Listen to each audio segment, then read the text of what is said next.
Brett Favre is in search of his first ring. And with Sterling Sharp on board, the sky's the limit.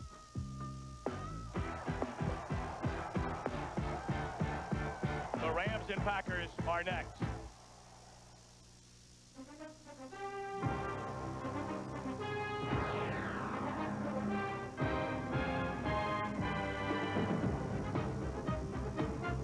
The fall season has arrived in the heartland of America, where it sold out Lambeau Field in Green Bay, Wisconsin, where a pair of 2 and 3 teams meet today, the Los Angeles Rams and the Green Bay Packers.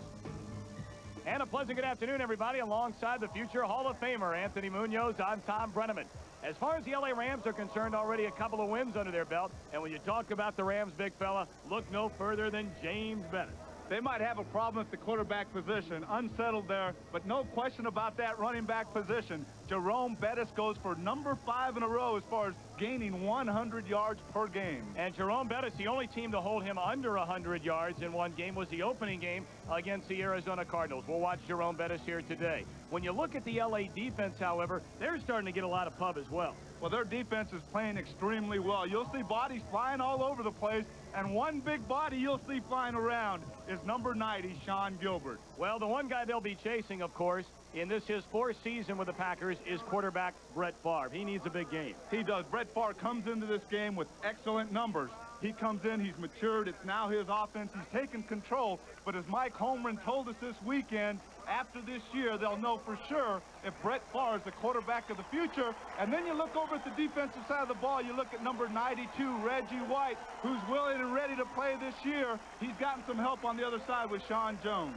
All right, when we come back, we'll have a starting lineup and the opening kickoff from Green Bay. The Rams and the Packers. Jerome Bettis, Reggie White. The stars are on hand today. It's coming up after this word from your local Fox station.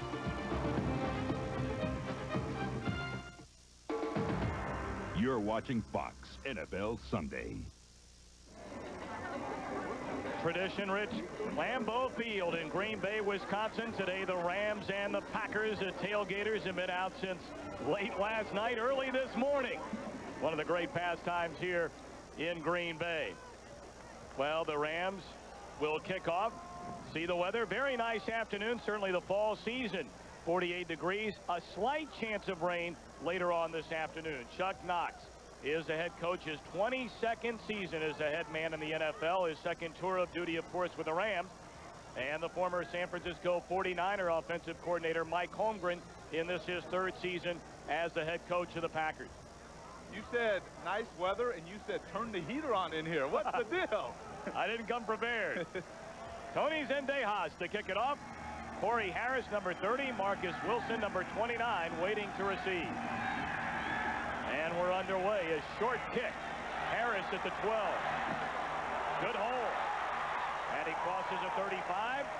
And that's where the Packers will put it in play at the 37. We mentioned Brett Favre. This is his 4th season out of Southern Mississippi. He is number 1 in the NFC in passing yards, passing attempts, and completions. Up front protecting him, a good group led by the former Southern Cal Trojan Ken Rutgers, and on the right tackle Joe Sims. In the backfield, a most versatile player, and Edgar Bennett joining the former Tampa Bay Buccaneer Reggie Cobb. Sterling Sharp, the All-Pro, along with Robert Brooks at wide receiver, and Ed West is the tight end. 1st and 10, and Favre coming out throwing. Dumps off the screen to Bennett. And he just made it back to the line of scrimmage. A defense that has to not only watch the pass, but as they started out with the screen pass, number 90 leading that attack, Sean Gilbert with pressure from the outside with Robert Young and Fred Stokes. Look for those 3 guys. Linebackers led by 56 Shane Conlon. Defensive secondary, they see Henley, Pope, Newman, and Light. A really good defensive secondary for the Rams. Light, the former number 1 pick out of Notre Dame, trying to stay healthy this season, something he has not done his first 3 years in the league. 2nd and 10, Bennett in motion. And the give is to Reggie Cobb. Spinning away, a short gain of maybe 3. It'll bring up 3rd and long, Shane Conlon on the tackle. Well, they start this game mixing it up. They start the screen pass right there. They try run to the right, but number 56, Shane Conlon, who has always been an excellent defender against the run, he'll come up and he will hit you, no doubt about that. Conlon, a three-time Pro Bowler, signed as a free agent from Buffalo last year. It'll bring up 3rd and 7 and a 4-receiver set into the game for Green Bay.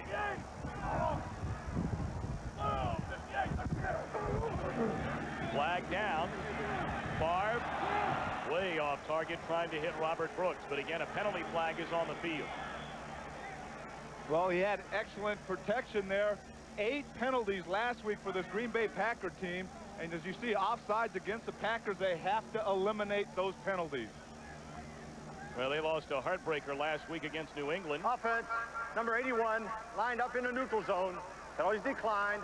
4th down. So it'll bring up 4th down. Brett Favre took his team down the field and punched it in with 1:14 to go. But then they missed the extra point on a bad snap. The kickoff by Jackie went out of bounds, and all Drew Bledsoe had to do was get him about 40 yards. The field goal by Matt Barr, and New England came away with the victory. Hedrick punts it away, and it may have hit a ram. Scramble for the football. And they'll have to unpile this group. The ball bounced back. It may have hit an LA Ram. Well, that's where the receiving team has to be aware of where that football is. If they're running down, totally concentrated on who they have to block and not aware where the football is, that happens. You have to be aware of where the ball is, and right there, the Packers recover it. Well, now the officials are going to talk. Momentarily, they gave the signal for Green Bay, and Jeff Wilner, backup tight end, made the recovery. It is Packer football. Right there, you see it. It hits them. It's rolling around. Now it's a mad scramble for the football. Thomas Humko, linebacker, hits him in the back, and all of a sudden the Green Bay Packers get the first break of this ball game. But still, the officials are in conference on the field. So still waiting as the jury deliberates.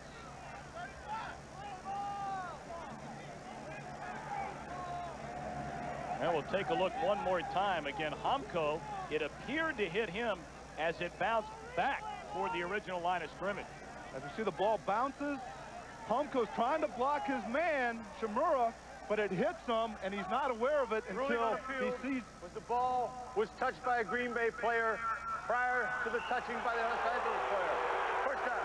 That looked like a good call. Well, let's look at it again, and we'll see exactly what happened.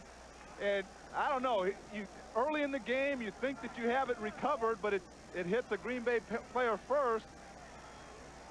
Yeah, Mark Chimera, I believe, is the man 89. You see Humko right here, 57. It hits Shimura right in the thighs, you can see there. So it does hit the Green Bay Packer first, and then it hits Humko, so therefore the ball remains with the Rams. All right, first play from scrimmage. The quarterback, Chris Miller. He started the first 3 games this season for Chuck Knox's team. Had a slightly separated shoulder in the loss to the 49ers. And he's starting in place of Chandler here today. Jerome Bettis off the left side, up close to the 35. Miller, in this his 8th season out of Oregon, signed as a free agent over the summertime from Atlanta. Up front, he'll go with Jones, Newberry, Brostick, Goez, and the 19-year veteran Jackie Slater. More on him as the game rolls along. Jerome Bettis, a rookie All-Pro a year ago. Willie Anderson and Jesse Hester, the wide receivers. And Troy Drayton, keep an eye on him today, is the tight end.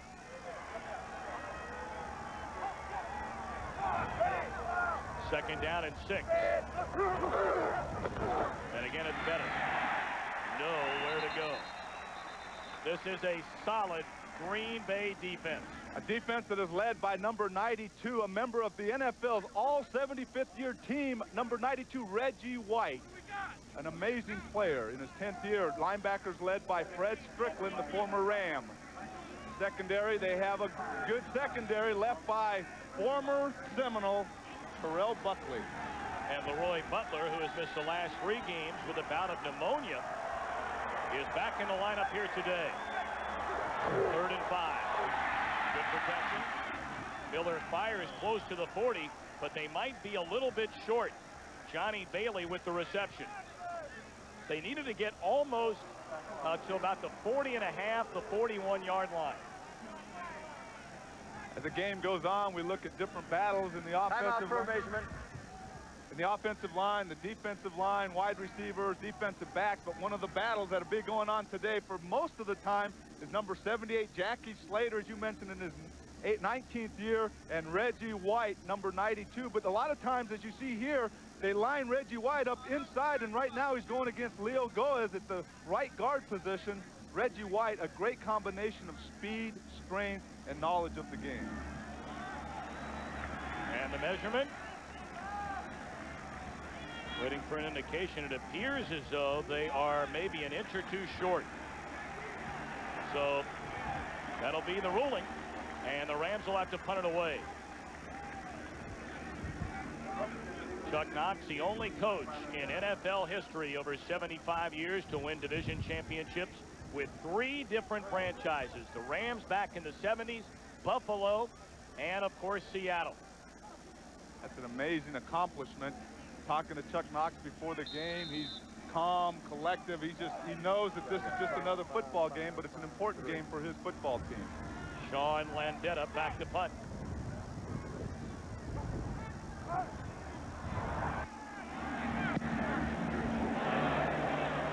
Good punt. Sends Robert Brooks back to the 3. And he's out close to the 15. So a timeout on the field. There's 11:26 left to play in the opening quarter. No score from Green Bay, Wisconsin's Lambeau Field.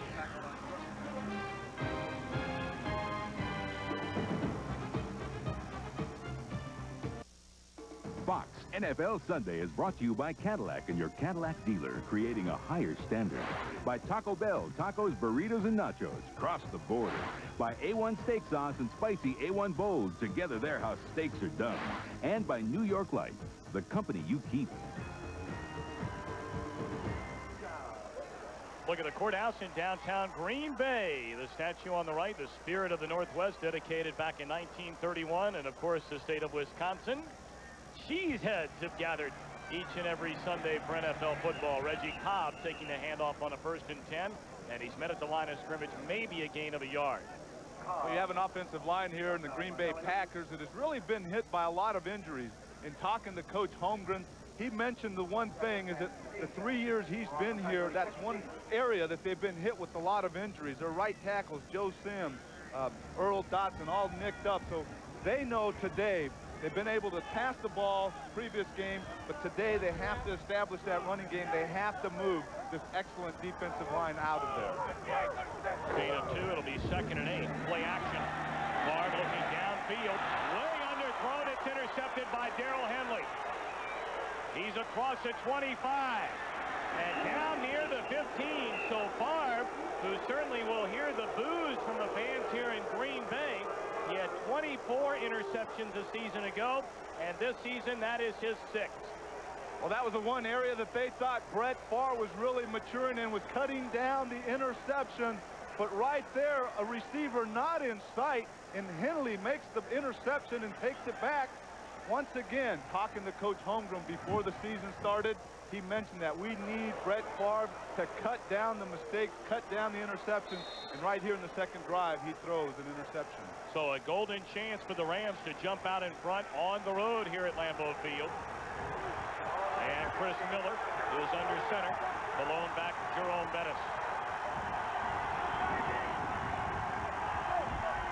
Flipper Anderson in motion, and Moore to throw. Swings it out, blocked by Bettis. By the way, we mentioned during the pregame show that Chris Chandler, we were told he would be the number 2 quarterback today, that his sprained ankle, which occurred in the game last week against Atlanta, was doing a great deal better. But just before the game, he is now inactive. Tommy Maddox is number 2 behind Miller. Down on the field, and they're warming up, and all of a sudden I see Chris Chandler sitting there in street clothes, and I'm confused. What's going on here? But he hasn't dressed it out today. They do, as you mentioned, Tommy Maddox, the backup quarterback today. 2nd and 10. Ball at the 16, and they pitch to Bettis. Turns a corner, down along the sideline, and Bettis apparently stepped out of bounds. Inside the 5, it could be good enough for a Rams 1st down. Well, he is some kind of player, isn't he, Anthony? Well, the thing, you look at Jerome Bettis, who weighs 245 pounds, and you think that all he can do is pound it inside, but you see him right back here taking the pitch, and he takes it around the left side. A nice seal block there on Sean Jones, and he has enough speed to get around that corner, and he does step out of bounds. But again, you look at his size, and you think, well, this guy's just going to pound it between the tackles, but you can pitch it to him, and he has the speed, and he's nifty enough to take it around the end. It is a first down, first and goal for the Rams at the Packer 5. Bettis up the gut, and he plows forward down to the 2. And right there, you send him outside, then you can say, okay, give him the ball and let him take it right behind Leo Goaz and Jackie Slater. Let's just pound that defense, and that's what they're doing right now. Bettis comes in the second leading rusher in the NFL, second only to Barry Sanders. And he is third in total yards. Last season, of course, he finished behind Emmitt Smith for the NFL rushing title.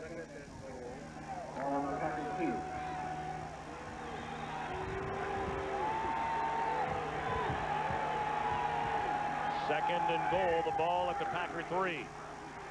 Make the handoff, and the throw into the end zone. Touchdown, Troy Drayton.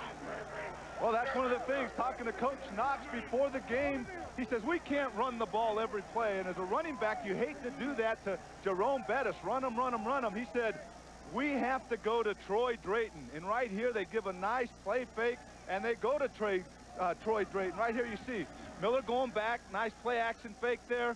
84, Troy Drayton, wide open in the end zone for 6. Well, Drayton had been unhappy with this Rams offense, and now he gets a touchdown reception, his second TD of the year. Zendejas on to add the extra point, and it's good. So the Rams, after the interception by Henley, have turned it into a touchdown. Miller and the Rams in front, 7-0.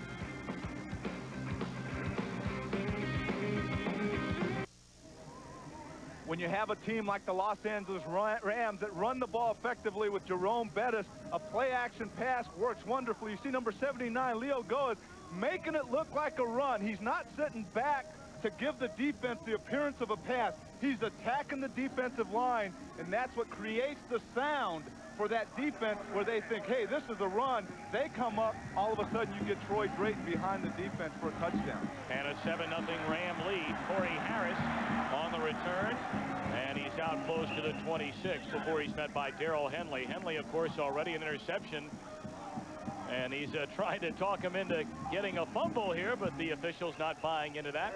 DeMarco Farr picked it up. Well, he only needed to go 16 yards. The key play, the 10-yard run by Bettis to get him down inside the 5. Tom, another point on that play-action pass or run action, when a defensive secondary man or a linebacker sees the offensive lineman stand up, he knows it's not going to be a pass or a run. So if the linemen come out low, attack the defensive line, that secondary is going to run up to the line of scrimmage. First and 10. And Farr, play action. Dumps it off to Bennett. Across the 30. Still on his feet out to the 34. Shane Conlon on the coverage and the tackle, but a good game. Edgar Bennett, certainly one of the most underrated players in all of football. 15th in the NFC in total yards, more receptions out of the backfield than any other in the NFL. Well, if you notice his right arm next time, when you get a close shot of Edgar Bennett, you can see that there's some tape wrapped around that arm. And that's to give him some support on that right shoulder that is very sore at this point of the season. And talking to him before the game, he said, I will play today. I'm sore, but I'm looking forward to that bye week where I can let it heal up a little bit. Farr fires to his tight end, Ed West. It's good enough for a first down out to the 41.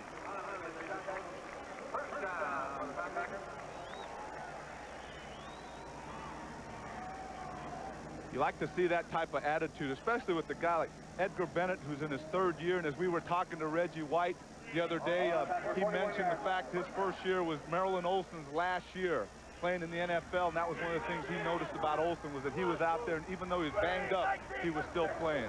The handoff to Cobb off the left side, and he's out across the 45. A fine game. Well, one of the hottest debated topics here in Green Bay surrounds Reggie Cobb. In the first quarter last week, 6 rushes, had 44 yards against New England. But then the rest of the game, he only gained 28 yards as they give the rookie LaShawn Johnson more playing time. I think after this play, we can talk about Reggie Cobb and what the people, I guess, saw when they acquired him from the Tampa Bay Buccaneers. Gain of 6. It'll bring up 2nd and 4.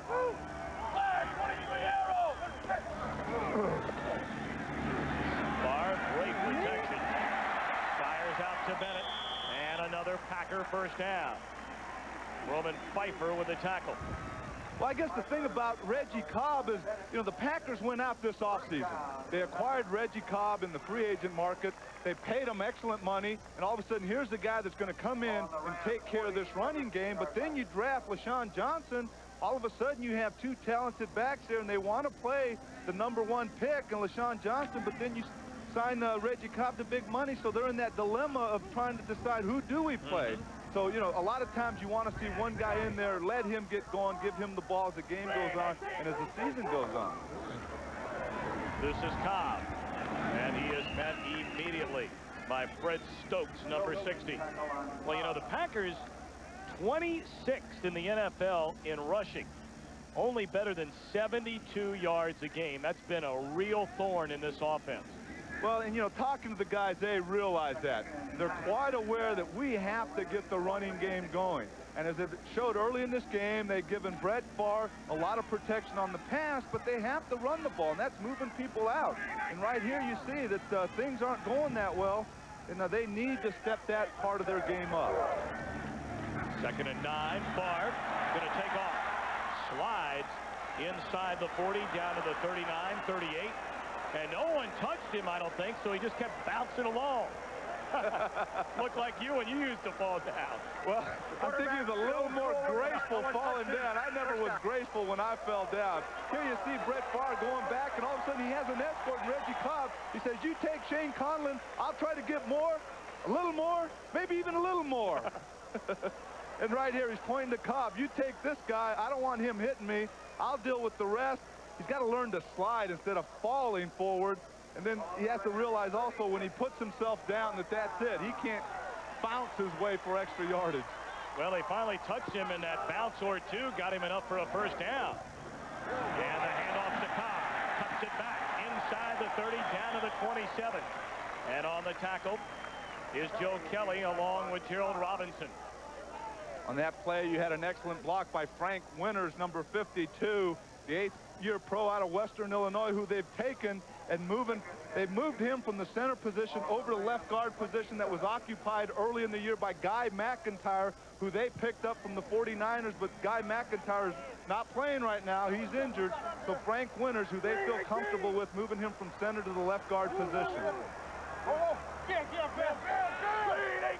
2nd down and 2. And again, it's Cobb. He's wrapped up by number 97, Gerald Robinson. Let's take a McDonald's game break. Send it to our Hollywood studio and James Brown. JB. Hey, Tom, Scott Mitchell has been under heat in Detroit for poor play 4 straight games. But look here, he puts the heat on San Francisco, finding Brett Perryman a 33-yard touchdown strike, and the Lions lead at 7-0, that in the first quarter. Right now, we take you back to Green Bay. Tom Brenneman and Anthony Munoz. All right, JB, thank you very much. The Rams, a 7-0 lead with under 4 minutes to go here in the first quarter. 3rd down and 2, and the handoff immediately met at the line of scrimmage, and I'm not sure it's enough for a Packer first down.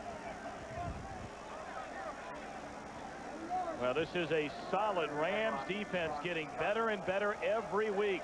No question about it. I had a chance to see this Ram defense late in the season last year. Basically the same people back with the addition of Robert Young, who was injured last year. But they've only given up 8 points over the last 8 quarters. And they have that pressure that comes off the corners with Robert Young, as I was talking about. He comes back from that knee injury, picks it up. He has 5 sacks. And Fred Stokes on the other side gives them tremendous pass rush ability. 4th down and a yard. The Packers will go. And they hand it off to Bennett. And it's enough for the first down. Bennett getting to the 25. We talked about that Packer offensive line. They've had some switching going around in there. They put Jamie Dukes at center, who they acquired in the offseason. They get a nice push up the middle there, and they get enough to give enough room to give Edgar Bennett room to get that first down. But that's, you would think that's a problem area, but the guys have been able to move to different positions and step it up and say, hey, sure, we have people hurt here, but we can play wherever they want us to. 11th play of the drive on a 1st and 10. Favre fires to Sterling Sharp. He's inside the 15, close to the 10. Sterling Sharp last weekend became the all-time leading receiver in Green Bay Packer history, surpassing James Lofton. And the 4-time Pro Bowler hauls in his 33rd catch of the year. Well, this is a combination that you don't want to get started. Favre to Sterling Sharp, and right here you see nice protection. You have Winters and Jamie Dukes giving them protection up that middle, enough time for Brett Favre to hit 84, Sterling Sharp. Sharp just a marvelously talented receiver. 1st and 10, and the play action, they swing it out to Cobb. And coming up and making the tackle is Darrell Henley. Short gain on the play. Well, as we viewed film from the last week's game, and we've seen this team play, they have a nice drive going here, but one thing they did last series, they threw an interception, and that's one of the things you talk up to the players, the coaches. One drive, they can look like maybe it's a 4-0 team, and then on the next drive, they have mistakes, turnovers, penalties, and that's what they have to eliminate. 2nd down and 6 for the Packers. 2 tight end set. And they pitch it to Edgar Bennett. Good play coming up from the safety position, Marquez Pope. And this is his 3rd year out of Fresno State. They like him. Already 3 interceptions this season, and he's a big hitter. Not only a big hitter, they got Marquez Pope as a cornerback, but they've moved him to strong safety, and he will come up and hit you. Right here you see the pitch to the right, and 22, Marquez Pope coming up, making the tackle. But like I said, they've taken a cornerback, put him at that safety position because they know he will come up and hit you. This will be the 14th play of the drive. None bigger. 3rd and 6. Here comes a blitz, and Favre is whacked from behind by Roman Pfeiffer. The pass is incomplete. It'll bring down 4th down. Well, we talk about that Ram defensive line and how effective they've been, but the linebackers with Roman Pfeiffer there from UCLA, number 58, comes off the corner unblocked just as Brett Favre throws the ball. But he is having an excellent year this year, along with Shane Conlon and Joe Kelly, a former teammate of mine in Cincinnati, playing that other linebacker position. Chris Jackie on for the field goal try. It'll be a 25-yard attempt. Jackie is 7 of 8 this season. And it's footsie upright. So the Packers on the board. A long drive. They cash in with 3 with 20 seconds left to go in the opening quarter. The Rams in front, 7-3. NFL, of course, celebrating its 75th anniversary. A look back, the Rams and the Packers. Tom Fears, second all-time on the Rams receiving list. 18 catches in 1 game against Green Bay back in 1950. And that's an NFL record. Of course, we saw a game earlier this year where Chris Carter, Andre Rison, a couple of games, they had 14 receptions. Not bad receivers, both ends. Tom Fears and the guys playing now. I'd say I'd like to be able to run like these guys and catch. You know, I was playing when Carter and Rison were playing, but I wasn't quite playing when Tom Fears was. We'll have to look that up. We'll have to check that out. Green Bay kicking off. Forward kick by Jackie. And a scramble for the ball picked up by Tim Lester. And he is tackled at the 33. Kickoffs have been a major problem for Chris Jackie this season. He has booted 3 of them out of bounds, and none more costly than his final kickoff after they took the lead on that long drive last week in New England. Timeout from Green Bay. 7-3 Rams in the first quarter. Opening Friday at a theater near you, our own John Madden and Anthony's buddy Ed O'Neill star in the new motion picture comedy Little Giants. And tonight they'll be hosting the Fox Sunday night lineup, all part of our Fox lineup. Tom Brennan and Anthony Munoz back in Green Bay. A 7-3 Rams lead. Miller steps up, fires down the middle to Flipper Anderson. And he makes the grab all the way down to the Green Bay 39-yard line. And that'll be the final play of this opening quarter, a 26-yard pickup. Of course, Flipper Anderson, that's nothing new for him. He averages 28.5 yards per reception. That's #1 in the NFL. That's the end of the first quarter. Our score, the Rams 7 and the Packers 3.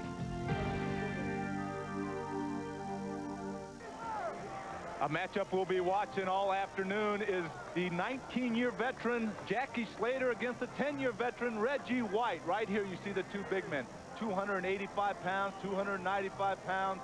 It will be a battle. And talking to Jackie Slater, he said the one thing about playing Reggie White, you just try to survive. And I'm sure Reggie feels the same way going against Jackie Slater. It's just a miraculous story. 19 years for Jackie Slater in the National Football League. First and 10. Miller tries to go out of the backfield to Jerome Bettis, and it sailed through his mitts. Now, Jackie Slater, third-round pick in 1976. The 252nd game today places him 5th all-time. He has played in more games than any lineman in the history of football. And he keeps on going. Jerome Bettis was 4 years old when Jackie Slater started playing in the NFL. And the guy's just amazing. It's not like he's just hanging on either. He is playing well. 4 receivers into the game for the Rams on the 2nd and 10. Out of the shotgun, Miller. Good protection. Steps up, throws, and he finds Flipper Anderson inside the 20, down near the 15. Boy, Miller looks sharp early on. Well, you mentioned Willie Anderson, Flipper Anderson. He's no stranger to catching the ball. Back in '89, his best was 15 receptions for 336 yards against the Saints. And right here, nice comeback to the ball, makes a reception, and he's not satisfied with just the catch. He turns it upfield, and he gains a few extra yards. Not easy to say for a Southern Cal Trojan about a UCLA Bruin. First and 10, the ball at the Packers 17. They hand it to Jerome Bettis. And he's inside the 15, down near the 12. Fred Strickland, the former Ram, on the tackle. 7th-year pro out of Purdue, stands 6'2", 250 pounds, made the first hit on Jerome Bettis. I don't know how that would feel, having a guy that big running full speed, and you plant yourself and then take, I don't know if you give the hit or take the hit with Jerome Bettis. That's a good question. 5 carries, 22 yards for Jerome Bettis. Second down and 6.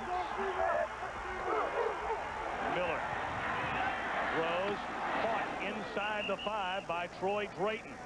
That's good enough for a first down. It'll be first and goal for the Rams. So this offense, which has really struggled on target thus far here today. Well, they're moving the ball well. And one of the things, again, as we said earlier in the game, they wanted to go downfield to Troy Drayton, and they are. And once again, right here, Jackie Slater. Nice separation, gets a punch. The 2 hands in the chest to Reggie White. And what happens when you get that punch into a defensive lineman's chest? You make him restart. You stop his charge. Excellent block by Jackie Slater. First and goal for the Rams. And they pitch it to Bettis. And he's wrapped up and tackled inside the 5. And making the stop, Mike Pryor up from his safety position.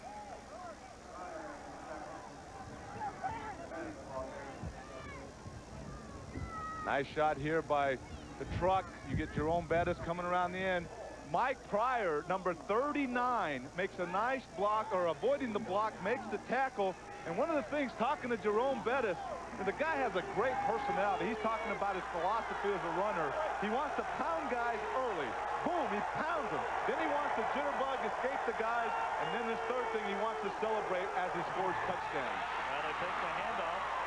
Miller avoids the pressure, throws on the rollout, and it is a touchdown again to Troy Drayton, his 2nd touchdown of the afternoon. Penalty flag is on the field. It came in late. And the Rams applauding, figuring it will go against Green Bay. No flag on the play. Number 70 had reported as an eligible receiver. 70. So it is a touchdown for the Rams. They have gone in front 13-3. They'll try and add the extra point. Well, the guy they're talking about, Wayne Gandy, reported as a tight end. He did report, so no penalty. Chris Miller goes back, some pressure by Wayne Pop, but he He gets away from the pressure as he scrambles. Troy Drayton does an excellent job working on the end line there, coming back to the inside. Nice catch and a nice throw. Zendejas on to try and make it an 11-point lead, and he does. So the Rams march down the field against this Packer defense. Miller to Drayton, 14-3 Rams. Fox NFL Sunday is brought to you by the totally new Ford Contour, a world car for the 21st century. By Russell Athletic, for really tough athletic wear that can survive anything. Get Russell Athletic. Get tough. By Goodyear, #1 in tires. And by Warner Brothers' new motion picture Little Giants, starting Friday, October 14th at a theater near you. Well, over the weekend, Green Bay, Wisconsin hosted a pumpkin festival. Now listen to this. They gave away a largest pumpkin award. The winning pumpkin weighed in over 700 pounds. And you know the first thing that comes to my mind? I know. That's a lot of pumpkin pies. Food. See the 7 play, 66-yard drive by the Rams. The key play, the 50 yards in 2 receptions by Flipper Anderson. Poor kick, and it bounces out of bounds. So Zendejas did not put a charge into that one. Well, the one thing the officials were discussing on the last touchdown you have right here, Wayne Gandy reports as a tight end. And what you have a lot of times, you take a big lineman, put him at the tight end position, gives you a little more beef up front when you're close in there to the goal line. He did report. I guess one of the officials wasn't sure if he did or didn't, but he did, and it was still a touchdown for the Rams right there. Wayne Gandy. Small guy. Oh, yeah, he's real small. 1st and 10 for the Packers. They trail the Rams 14-3 here at Lambeau Field. Favre throws, and it's caught. Sterling Sharp on the reception, good enough for a first down. Let's send it back to our Hollywood studio and James Brown.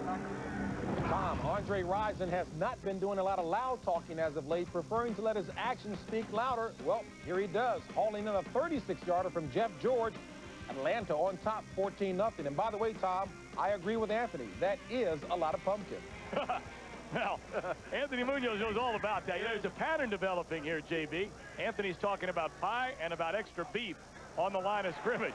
The handoff goes to Reggie Cobb. He's across the 45 down to about the 42. Good pickup by the former Tampa Bay Buccaneer. I know now that I'm not playing, Tom, I can't consume myself with food.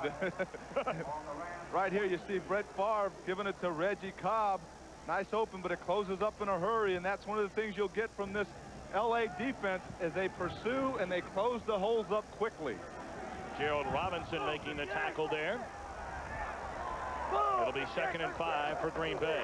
Favre, a short drop, throws across the middle, and it's caught by Robert Brooks down near the 30. And they're saying, no, he did not make the reception, that he trapped it. Much to the displeasure of almost 60,000 fans here at Lambeau Field.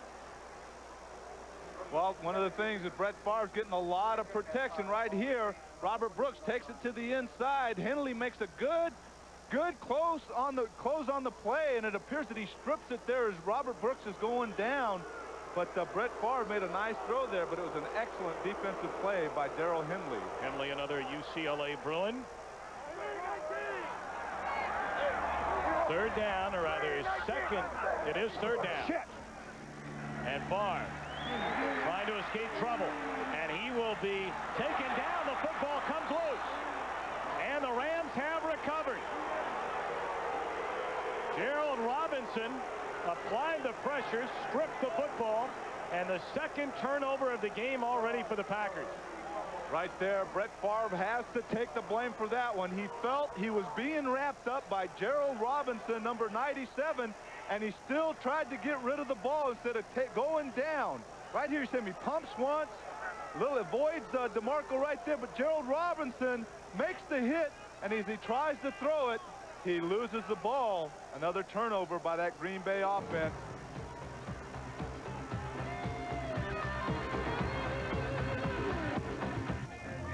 Well, number 97, Gerald Robinson making the sack on Brett Favre. Right here, he has him wrapped up. And Brett Favre is still trying to throw the ball as he's wrapped up. And we saw that Brett Favre was arguing a little bit. Maybe he thought the whistle should have been blown. He was in the grass, therefore not allowing that fumble to be recovered by the Rams, but they gave it to the Rams. First and 10, ball at the 44. Out of his shotgun is Miller. He's in trouble, but he escapes and throws. The pass is completed just shy of yet another Rams first down. And on the reception, Jesse Hester, his first catch of the game, and he has now caught a pass in 68 consecutive NFL football games. Well, what made that happen was Chris Miller's ability to fill the rush, and he got flush, so he took off, made a nice throw on the run, but Chris Miller, that wasn't the only time. He's done it several times here where he feels pressure from that defensive rush. He steps out, he scrambles a little bit, and he hits his receiver downfield. Second and a little less than a yard. Jerome Bettis picks up the first down. He's across the 45, down close to the 44. Well, no opposing running back has rushed for more than 75 yards in a game against this Packer defense this season. That could change when number 36 comes to town. Well, when you're giving Jerome Bettis the ball, he can stop a lot of streaks and end a lot of things that defenses have done because, I mean, he's just an unbelievable back. You talk about his size, his strength, then he has some good speed. First and 10. Ball at the Packer 44. They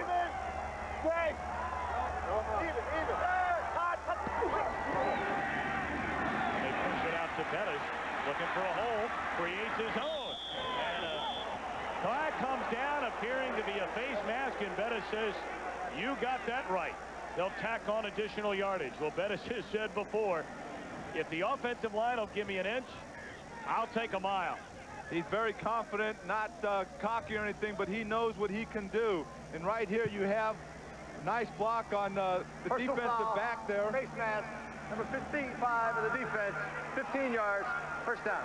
It was on Fred Strickland, the middle linebacker and former Ram, but you saw the excellent block by Howard Griffin on Leroy Butler, allowed Jerome Bettis to get around that corner. And when you get Jerome Bettis out in the open field, as Strickland did there, you need a little more to bring him down, and that time he grabbed his face mask. Well, again, we mentioned 4 straight 100-yard rushing games by Jerome Bettis, and the Rams record held by Eric Dickerson, who had 6 in a row back in 1984. First and 10 at the 25 after the penalty. Bettis lunging forward, wrapped up by Sean Jones, a short gain. Well, you mentioned Jerome Bettis. You mentioned Eric Dickerson. Then, of course, Jackie Slater. We've been talking about him, and you have to mention Walter Payton, who he blocked for in college. We said, Jackie, about these great running backs, what is it with these great running backs? And he said, well, there's one thread that goes through, and I can describe these running backs as you see right here, Bettis, Dickerson, and Payton. He said every one of those backs said, give me the ball, I want to run the ball. And that's what he likes about the backs he's blocked for in his career. Well, those are some kind of names up there. Second down and 7. And a flag comes down. Here it is, though, Jackie Slater may have moved a bit early. He doesn't like the call much. Full start prior to the snap, number 78 of the offense, 5 yards, still second down. You know, it's so hard to imagine, and Jackie Slater sharing a story with us yesterday, that 1969, Slater, then a 10th grader in Jackson, Mississippi, was part of the very first school integration down south, and it's so hard to even imagine for many of his teammates that one of their own could have lived through that very tumultuous time in our country. Well, for myself, growing up in Southern California, it was very interesting hearing that story.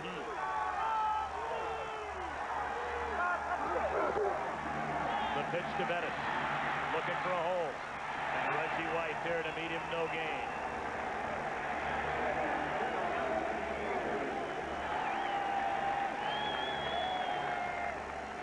Well, our Aflac NFL trivia question, who is the only player to ever throw a touchdown pass for the LA Rams in a Super Bowl? Not a bad question. We'll have the answer for you shortly. I think you have to go back to, what, 1979. Big play for the Rams. Ball at the 25, 3rd and 10. Miller fires near side. Pass is caught by Isaac Bruce. It will not be enough for a first down.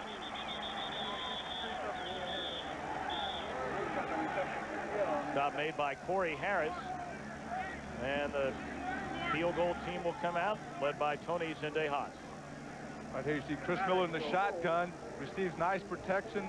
Right there, number 72, Clarence Jones, working on Sean Jones. Gives him plenty of time, but the pass comes up short. This will be a 37-yard field goal attempt by Tony Zendejas. He is 6 of 7 on the year and has hit 6 in a row.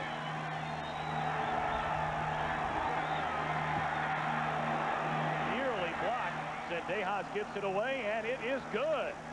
So the Los Angeles Rams on the road here at Lambeau Field. Defender was blocked. With 6:05 to go in the first half. They have taken a 17-3 lead over the hometown Packers.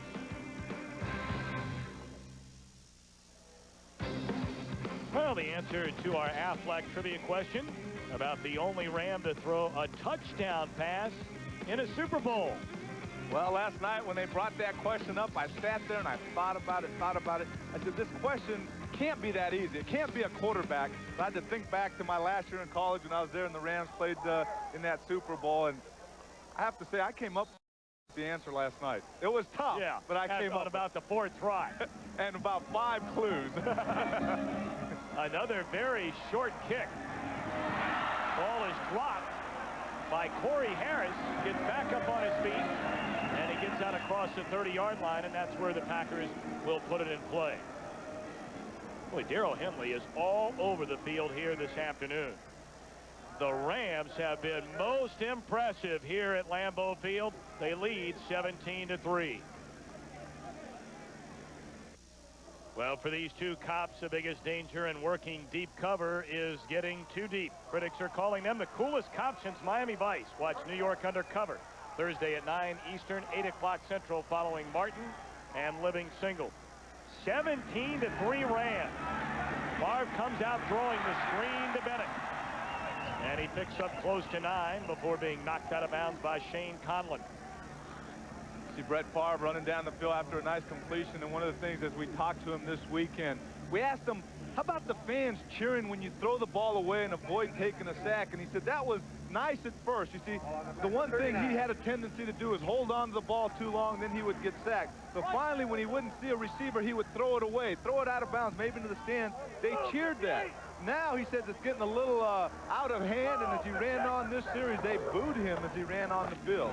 Reggie Cobb initially hit behind the line of scrimmage by Conlon, and then breaks a couple of more tackles and turns it out to the 45. That's good hard running by the former 1,000-yard rusher with the Buccaneers, Reggie Cobb. That shows me a lot for Reggie Cobb to be able to block or to break a tackle from 56. Shane Conlon right there has him wrapped up, but hard running, turns it upfield. Reggie Cobb, we talked about him earlier in the game, makes an excellent play, and Shane Conlon is not an easy one to get away from when he has you wrapped up. First and 10, Green Bay at its own 45. Favre steps up, throws the long ball downfield, and he missed it. Tight end Ed West. Well, if that one's on the money, the Packers get their first touchdown of the game.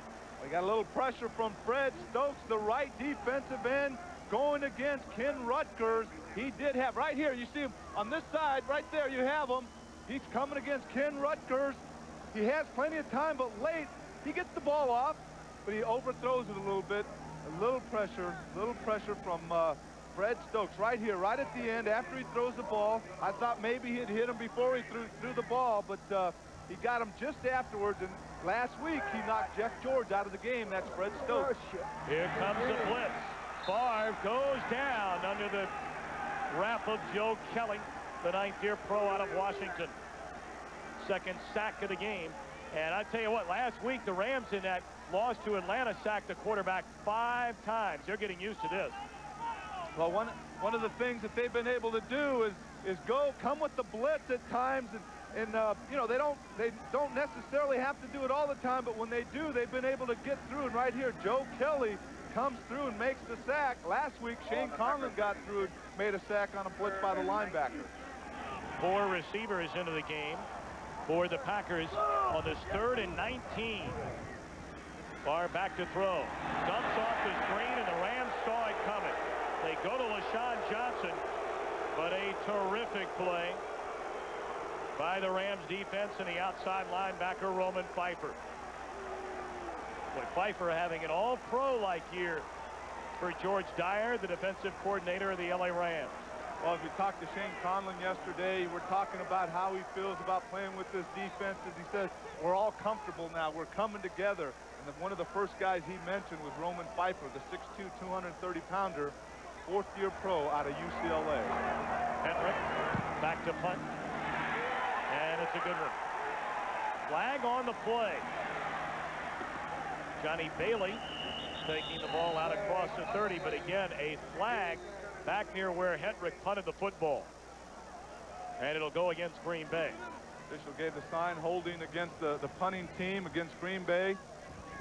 Once again, talk to the coaches, talk to the players. They know one of the things they have to do is eliminate mistakes. We talked earlier about the miscues on the special teams, and once again, right here, as they attempt to punt the ball, they have a holding penalty. So the penalties, the mistakes continue to hurt this Green Bay Packers. Number 83 on the kicking team. Penalties decline. First down. Holding against Jeff Wilner. Jeff Wilner, right here, number 83, comes into the screen, has his arm around the Los Angeles Ram, and that is an obvious one. You cannot bear hug the guy and expect to get away with it. Well, you tried it a few times in your career, are you kidding? And I didn't get away with it. No, you didn't. 1st and 10. The Rams, a 17-3 lead. The give to Jerome Bettis. He has a hole, and he head bangs his way out to the 40. Coach made the tackle on. Well, this Ram offense came in, Anthony Munoz, only averaging 13 points a game. They've gone right by that here today. Well, I tell you, they've come out here realizing that their defense has been playing well, knowing that they have to step it up, knowing they have to score points. 17 points with 2 minutes and 45 left in this half. They've come out, and they're doing an excellent job here. 41 yards rushing on the afternoon for Jerome Bettis. He'll try to add to it. Not much room. And it'll bring up a 3rd down as he's just a bit short of the 43 where they need to get for a 1st down. Leroy Butler up to make the tackle. As we talk about this Ram offense, they're up 17-3. You know they have an excellent running game. They've been able to pass the ball. Reported as an eligible receiver. They've been able to pass the ball right now. Wayne Gandy coming in as an eligible receiver. He lines up at the tackle or tight end position, so now they're aware that he's in there. No questions about it. But as I was saying about this offense, they have an excellent running game. They have a 14-point lead, and one of the things that this Packer defense doesn't want to see is this running game continue to pound them and pound them and pound them. We reach a 2-minute warning. The Rams in front, 17-3. Next Sunday, Fox NFL Sunday begins at noon Eastern, 9 Pacific, with the hottest 1-hour pregame show on television. And except for Los Angeles, it's a Fox doubleheader. The Niners take on the Atlanta Falcons. Action continues at 4 when the Philadelphia Eagles take on the Dallas Cowboys. Check local listings for the game and time in your area right here on Fox Sports. 3rd down and a yard. And Bettis slammed at the line of scrimmage by Fred Strickland. It might not be enough. In fact, it won't be enough for a 1st down. That Packer defense doing an excellent job. Ram offensive line wasn't able to get a push on that defensive line. You see right here, Steve McMichael, number 90.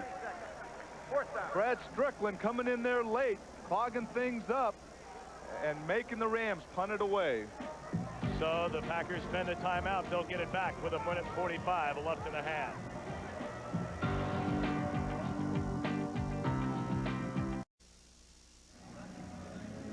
Rams in front with 1:45 left in the 1st half. 17-3. Tom Brenneman, Anthony Munoz back at Lambeau Field in Green Bay, Wisconsin. Jackie Slater having an outstanding day. We haven't heard much from Reggie White. No, we haven't. And as we mentioned at the beginning of the game, they line Reggie up over Jackie Slater, then inside. And regardless to where they're putting him, we haven't called out Reggie's name. Waiting on the Landeta punt, number 87, Robert Brooks. Low line drive. And it'll roll out of bounds around the 24, 23-yard line, and that's where the struggling Packer offense will put it in play. 34-yard punt by Sean Landeta. Coming up on the Dockers halftime, James and Terry will have all the scores and highlights. Plus, we'll look at this year's best bone-jarring hits in a new edition of Crunch Time. That's all coming up next on the Dockers halftime. What has this Ram defense done to the Packer offense? Well, they've taken away the screen pass that's been so effective for this Packer offense. They've not allowed them to really run the ball that well. And I really believe they're giving them some different looks with the blitz and maybe faking the blitz and making Brett Favre really think about what he's got to do. Dumps it off to Edgar Bennett. He crosses the 30-yard line. Conlon and Pfeiffer. We've heard a great deal from that duo today. The clock continues to run down to 1:20 here in the first half. Packers in the hurry-up offense. And Favre back to throw. Near side. In and out of the hands of Sterling Sharp. On the coverage, Todd Light. Sharp was looking for a flag. You asked me, what has this Ram defense been doing? And you have to look at number 41, Todd Light, and Darrell Henley, those cornerbacks who are having an excellent game so far. Now this defense right here, you see at the end, the ball is thrown well, but Todd Light makes an excellent break. Makes a nice play. I mean, the fans are booing. They're not happy with that call, but to me, that was an excellent play by Todd Light, fourth-year player out of Notre Dame. Third down for the Packers, 5 to go. Favre rolling right. He'll keep it himself. He slides across the 35. It should be enough for a Packer first down. We're down to a minute here in the second quarter.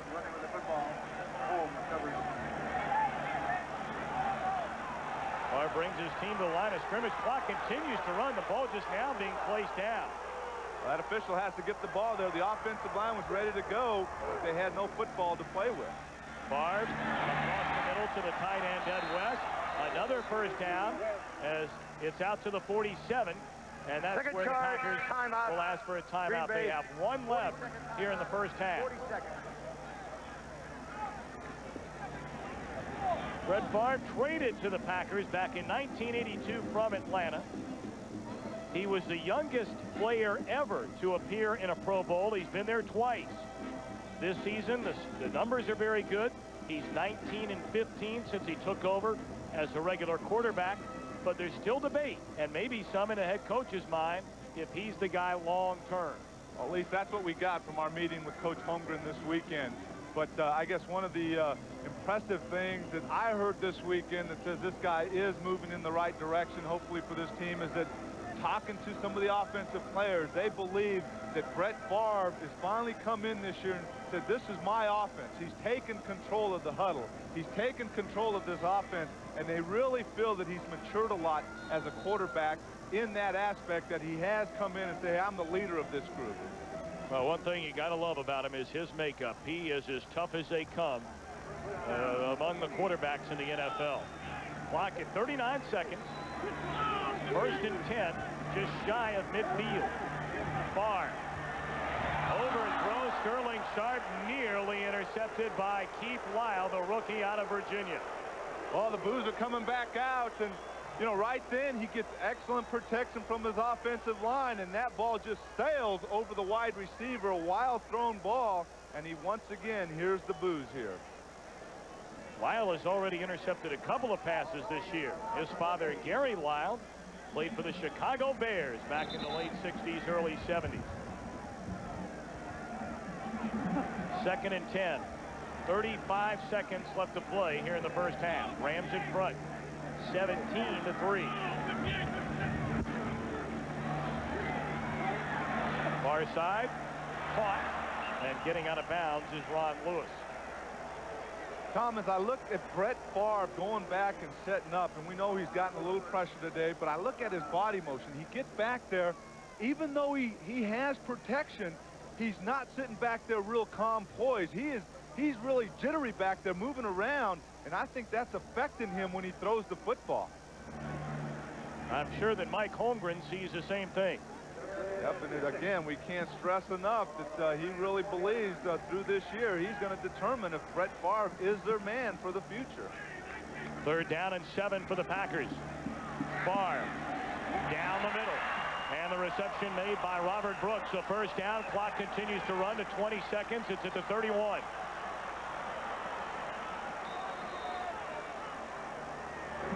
And now a whistle blows, stopping the clock with 18 seconds left. Apparently the Packers have spent their final timeout. No indication on that timeout. We have to assume that Green Bay did indeed stop it. Green Bay called a timeout at 20 seconds. Well, for an offense that is struggling this first half, and right here you see the standings, and the Rams, they're not out of it. They're only a game down, so they still have some life here in this NFC West. Getting back to this Green Bay offense, they're struggling this first half. They only have 3 points. This is a great time for them to at least get a field goal, get some points on the board right before halftime, because it is a big boost as an offensive player when you go in right before halftime to having scored some points. Regardless of what you've done that whole first half, you know you have to make some adjustments. You know you have to improve some things. But if you can put some points on the board, that always gives you some confidence going into the locker room at halftime. Well, let's see what Favre and company can do. They reset the clock at 20 seconds. Favre 13 out of 20, 94 yards. He has been intercepted, and he has fumbled. 2 key turnovers by the Green Bay offense here in the first half. Thus, a Rams 17-3 lead. 1st and 10. Favre in trouble, and he'll be taken down by Jimmy Jones, a former Dallas Cowboy. Now they stop the clock. I don't know why the clock is stopped. Now they wind it back up. Down to 10 seconds, and Favre will spike the football. Incomplete pass.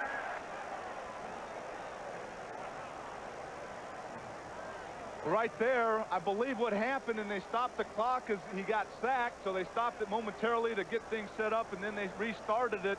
But then again, he downs it on 3rd down to give them a chance to kick a field goal. And right there, he didn't have bad protection. He had, good protection, but the Ram defense had excellent coverage there. He tried to step it up the middle because late he felt the pressure coming around the ends, and Jimmy Jones was right there to bring him down. This will be a 49-yard field goal attempt by Chris Jackie, and that is his long this season. Jackie bangs it away and missed it wide right. It has been a disastrous first half for the Packers.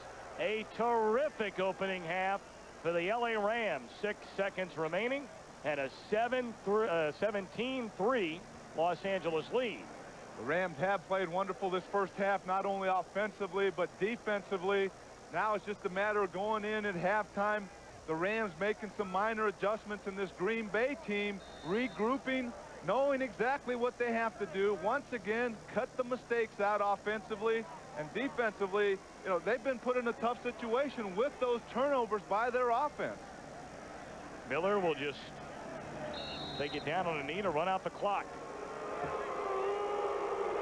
So that is the end of the first half here at Lambeau Field in Green Bay. The LA Rams 17, the Green Bay Packers 3. Fox NFL Sunday. We'll continue after this messages from your local Fox station. This is the Dockers halftime. Don't just get dressed, get Dockers. But it's all in that liver show, right?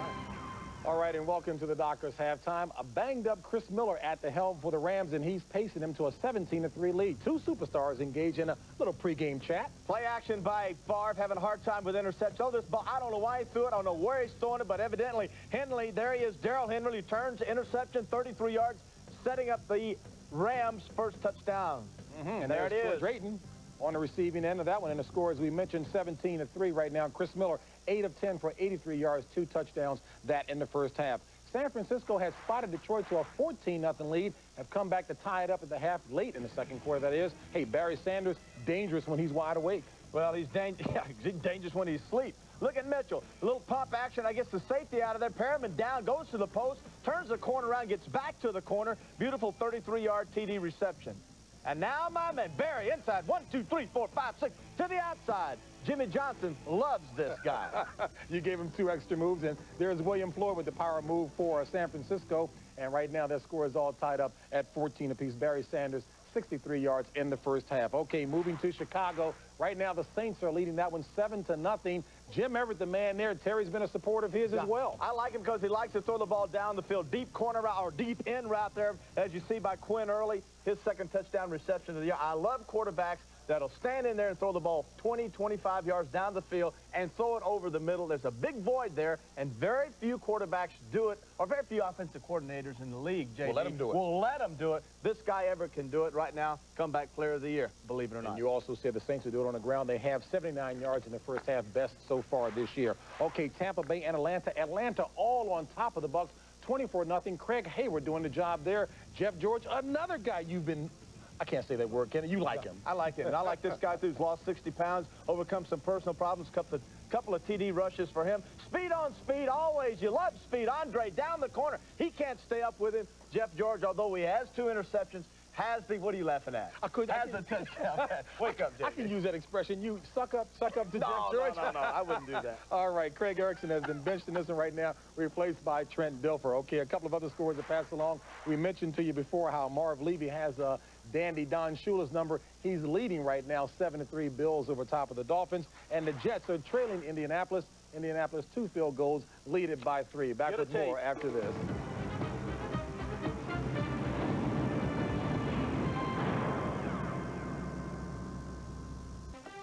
And welcome back to Doctor's Halftime. You know, this season has had some great hits, plays, runs, and passes. And chances are you haven't had a chance to see all of these, unless, that is, you have 15 VCRs and 40 hours in a day. But we're here to change all of that. In the coming weeks, we'll show you all those plays you just don't have the time to see. And we begin with the best hits so far this season. We call it Crunch Time.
Boy, if there was any doubt about whether or not football players earn their money, I'm sure those highlights convinced you firmly. And we'll have highlights like that for you in future halftimes right here on the Doctor's Halftime. And we'll have more on the Doctor's Halftime after this.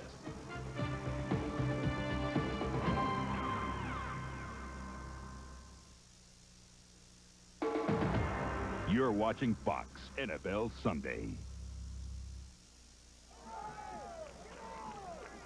Back at Lambeau Field in Green Bay, Wisconsin, where the Los Angeles Rams have taken to the road, and they have taken a 17-3 lead here at halftime. Hi again, everybody. I'm Tom Brenneman alongside Anthony Munoz, and who would have expected this, big fella?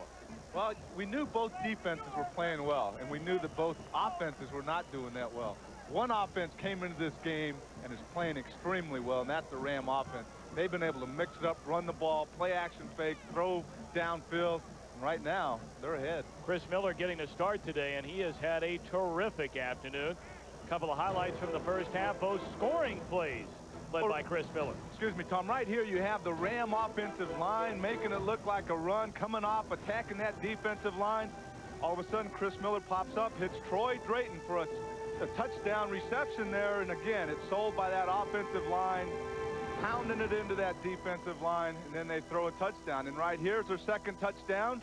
Chris Miller goes back, a little token fake, gets some pressure there by Bryce Polk, rolls to the right. Once again, number 84, Troy Drayton, along the end line, takes it to the corner, back inside a little bit. Chris Miller makes a nice throw for his second reception. That's Troy Drayton's second reception. First half highlight is brought to you by MCI Proof Positive, and the numbers certainly do not lie from the first half. Well, no question about it. Points off turnovers, to me, is the big one that stands out. The Rams 10 points off the turnovers by the Packers.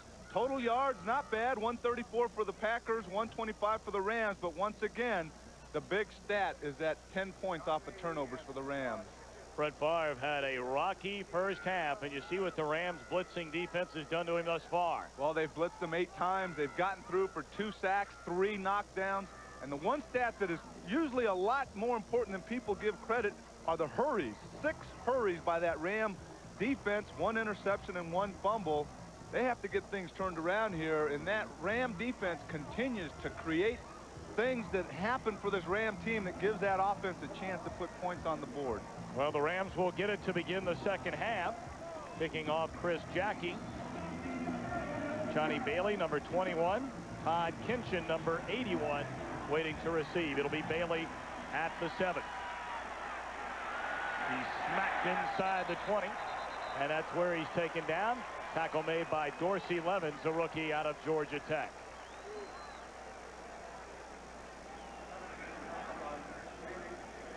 Well, you look at Jerome Bettis rushing the ball today effectively. You look at the left side, he's taken it 5 times for 19 yards, 3 times up the middle for 10, and 5 times around the right side for 14 yards. So they're not just taking it one area, they're going all 3, left, right, and also up the middle. Jerome Bettis, 4 straight 100-yard rushing games, trying to make it 5 here today. He'll take the handoff across the 20, out near the 22. Tackle made by Sean Jones and Steve McMichael. Right there, they tried going up the middle with Jerome Bettis, and Sean Jones makes a nice play coming off his block from Clarence Jones to make that stop. Chris Miller in the first half, 8 out of 10, 83 yards, 2 touchdown passes. Well, not bad for a guy. I know in the opening I mentioned that was an unsettled position for them, and he comes out and has a real nice first half. Second down and 6. The pitch to Jerome Bettis. Spins away, and he's out near the 23. So it'll bring up a 3rd down. George Kuntz on the tackle. I want to remind you this game is presented by authority of the National Football League, is intended for the private use of our audience. Any rebroadcast or other use of this telecast without the express written consent of the Green Bay Packers and the National Football League is prohibited. It'll bring up a 3rd and 6 for Chris Miller and the LA Rams. Crowd coming alive. 4 receivers check in.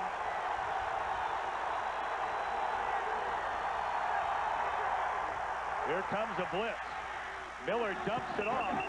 Making the reception is Jesse Hester, but he is short of the first down. The Rams will have to punt. He made a little attempt there at the end after he caught the ball to get that first down yardage, but he really couldn't. You see the Packers coming with the blitz. It's picked up here, late coming off the right side, but Chris Miller makes a nice throw, and Hester can't quite get to that first down marker. Rams have to punt the ball away. Sean Landetta has had a good day. Waiting is number 87, Robert Brooks, alongside number 39, Mike Pryor. This is returnable. Pryor across the 35, out near the 38. That's where Brett Favre and company will put it in play. Well, for these 2 cops, the biggest danger in working deep cover is getting in too deep. Critics are calling them the coolest cops since Miami Vice. Watch New York Undercover Thursday 9 Eastern, 8 o'clock Central, following Martin and Living Single. Well, let's see what kind of adjustments the Packers made during halftime. I think one of the things this Packer offense has to do is be patient. They know they didn't do that well the first half, but they have to be patient and really go after it this second half. 1st and 10. Inside handoff to Reggie Cobb. Broke one tackle, but then he's tripped up.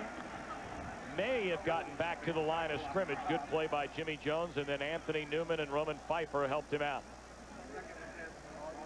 And a lot of times mentally, you don't get a whole lot in a quarter or a half, and you try to come back and get it all. And when I talked about being patient, just approach it like, okay, you got a whole half to play. You're only 2 scores down, 2 touchdowns down. We have plenty of time to just march it downfield and not try to get it all back in one time. 2nd down and 10.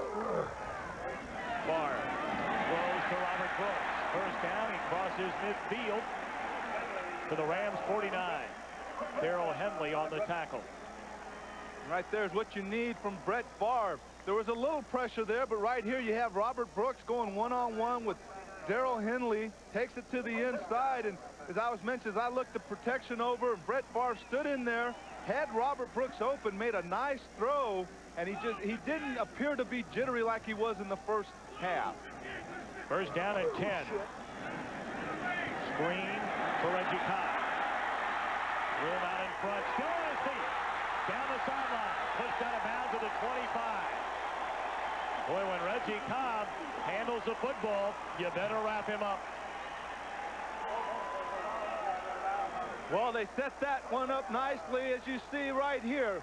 They go back. It appears to be a pass. They have the escort out there. Reggie Cobb makes the reception. Nice block on Joe Kelly, number 52 by Harry Galbraith. It appears that he's down, but great balance by Reggie Cobb. Regains his momentum and gets a few more yards. That was a heck of a run right there. 25-yard gain on the pass play. Favre to Reggie Cobb, 1st and 10 at the 24. Play action. Plenty of time. When they go back to Cobb, but they saw it coming all the way. Good play by Joe Kelly. Right there, you have to give that Ram defense for excellent coverage in that secondary, because Brett Favre had plenty of time. He looked the field over. He could not find a receiver downfield, so he had to dump it off to Reggie Cobb. And there to make an excellent play was Joe Kelly. George Dyer has spent the last 12 seasons working under head coach Chuck Knox. He was a defensive line coach in Seattle. This is his 3rd year as the Rams defensive coordinator. No gain on the play, 2nd and 10.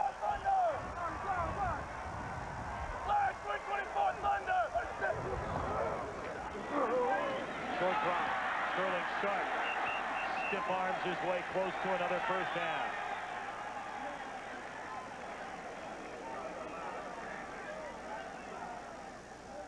Right here, number 84, Sterling Sharp, who's coming off a 112 reception year last year, 1993.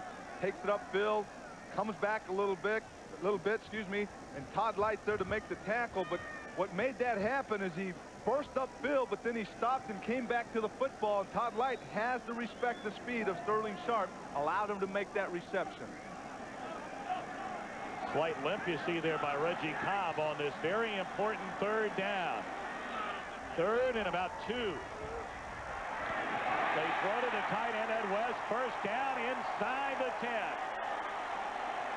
So on this, the first drive of the 2nd half by Brett Favre and the Packers, they have it inside the 10-yard line. I hear Brett Favre knows that he has a nice drive going. You see excellent protection. Hits Ed West right over the middle there. Ed West, an interesting guy. He's been around for 11 years. Played behind Jackie Harris for a couple years. Jackie Harris was the big tight end, signed in Tampa Bay as a free agent. Now he's back starting at tight end, doing an excellent job, not only catching the ball, but blocking. 1st and goal from the 8. Favre fires to the corner, and the ball was tipped as he let it loose. DeMarco Favre there to tip it.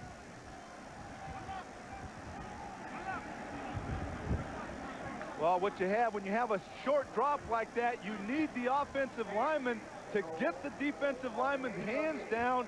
And that you can do that by attacking them, hitting them high, and then maybe chopping them down. But you know your quarterback isn't going back that far, so you have to get those big guys' hands down on the defensive side of the ball. Favre 5 of 6 on this drive for 54 yards. Second down and goal from the 8. Good protection.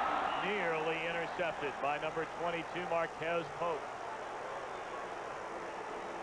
Not only was Pope there on the coverage, but also Anthony Newman, the free safety. Favre might have tried to force that one in there a little bit. I mean, this is the thing with this Packer offense. You know, at times they're 3 and out. Here they have a nice drive going, and I mean, you never know what Packer offense is going to show up. They have the ability to march it downfield and to score and to put long drives together. First charge, timeout, Green Bay. Well, Green Bay spends its first timeout of the second half. They trail 17-3. Fox NFL Sunday is brought to you by Toyota and their full line of quality cars and trucks. Toyota, I love what you do for me. By Magnavox. Hey, we make technology people want. And by the NASDAQ stock market, the stock market for the next 100 years. On the last play where Brett Favre's throwing, almost had it intercepted. He sees Sterling Sharp in front of Anthony Newman, but he doesn't see Marcus Pope coming over. 2 men right in that area where he makes that throw, almost has it intercepted. So a third down and goal for the Packers. Favre throws, touchdown Sharp.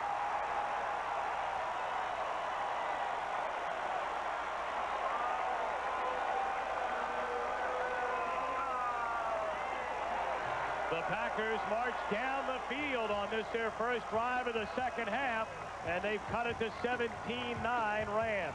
Well, you can only go so many times putting one-on-one coverage on Sterling Sharp, and right here against Todd Light, he takes it to the middle, and Brett Favre hits him for the touchdown. It can work once or twice, maybe 3 times.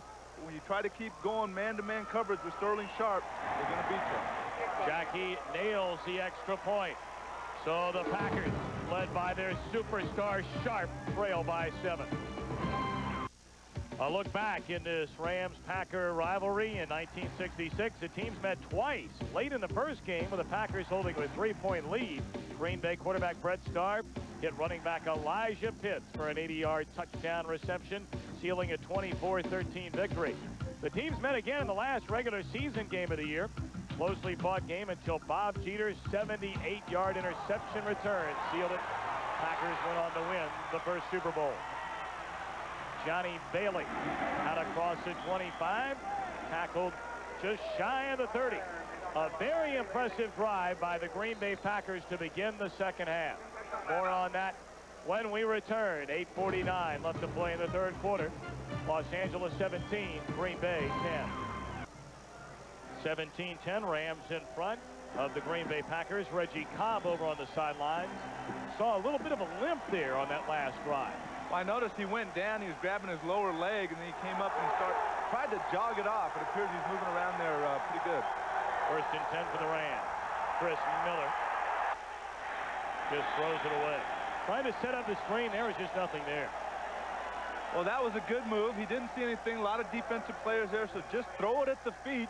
Don't let it be intercepted. But right now is a great opportunity for this Ram offense to take some of this momentum away from this Packer team. The Packer team came out in the second half, put a nice drive together, scored a touchdown. And what the Rams don't need is for them to go 3 and out and give this Packer team a lot more momentum, especially with this home crowd just waiting to get behind this team. 3 wideouts into the game. Second and 10. Play action, the fake to Bettis. Miller, long ball downfield, nearly intercepted by George Teague, the second-year safety out of Alabama. Teague slow to get up.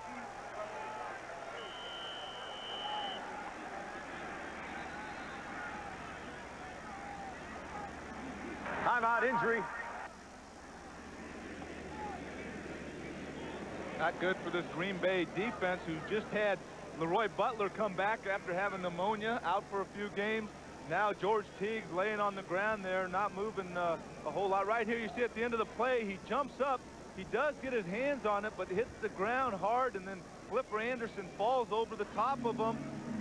And right from there, you see him. He's just laying there. George Teague is not moved. So we'll let you know about him when we come back. 8:39 to go in the third. 17-10 Rams. The Rams 17, the Packers 10. Here in Green Bay, Wisconsin. 3rd down and 10. George Teague is able to get up, walk off the field under his own power. That's good news for the Packers. Here comes a blitz. Miller trying to get it to Bailey, made the catch. And he's out across the 35, but short of the first down. So Anthony Munoz, you pointed out, the last thing Chris Miller and company needed, the way the momentum's going, is a 3 and out, and that's where they'll head. And this Packer defense makes an excellent play right here. Chris Miller going back, setting up the screen. Doug Evans coming off the corner on the blitz, throws it a little high, but Johnny Bailey makes a nice catch, gets away from Bryce Pup, but Sean Jones is there to make the tackle with Mike Pryor coming up and finishing it off. The Rams have to punt the ball away. Sean Landetta puts a charge into this one. Robert Brooks all the way back to the 15. Across the 30. With room. Cuts it back down the sideline. He could go. One man to beat. And Brooks has scored.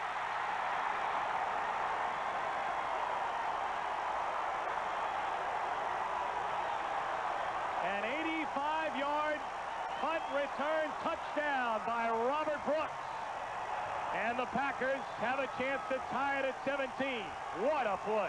You talk about a switch in momentum, and what quicker way to do that than run a punt back for a touchdown. And right now, these fans are coming alive as Robert Brooks runs it back for a touchdown, and you see right here, setting up his blockers, nice block there, takes it up the middle into the outside. Sean Landetta, number 5, dives, doesn't make the tackle, and he's on his way right there. Blair Bush is not going to catch him.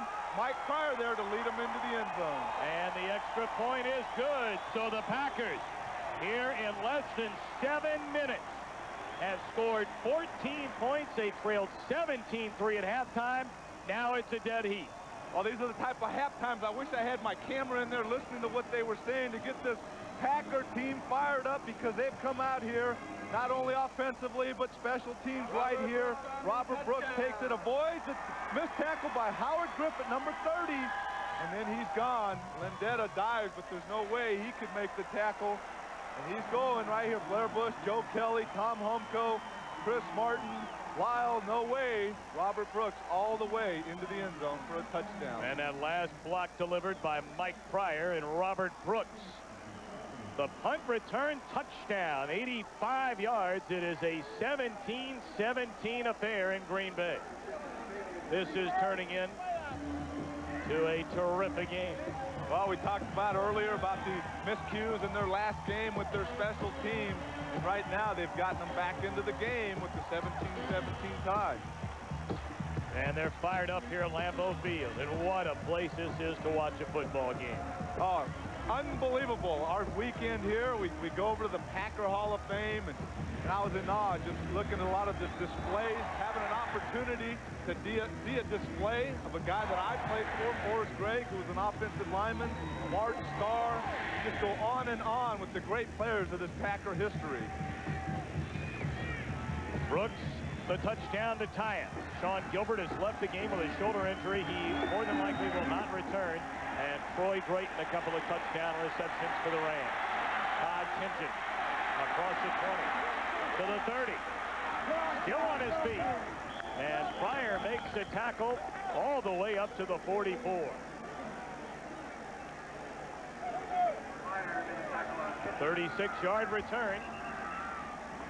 Right now, Chris Miller's facing a crucial set of downs right here. He comes out. A lot of momentum now for this Green Bay football team. He's got to come out here, settle his offense down, say, hey, guys, we did it in the first half. There's no question we can do it in the second half. Let's just go about business the way we've been doing it prior to this third quarter, and just try to pump some confidence back into his players. Normally that starts with Jerome Bennett. Nope, they'll go to the air. Catch is made by Drayton. He's out to the 47. Troy Drayton, you know, we brought up earlier, he had complained being unhappy with the offense. He only had 7 receptions coming into the game thus far here today, and they've gotten it to him, part of their game plan. You think Coach Chuck Knox heard Drayton complaining? Well, I don't know. Chuck Knox been at it a long time. 2nd down and 5. The pitch to Bennett.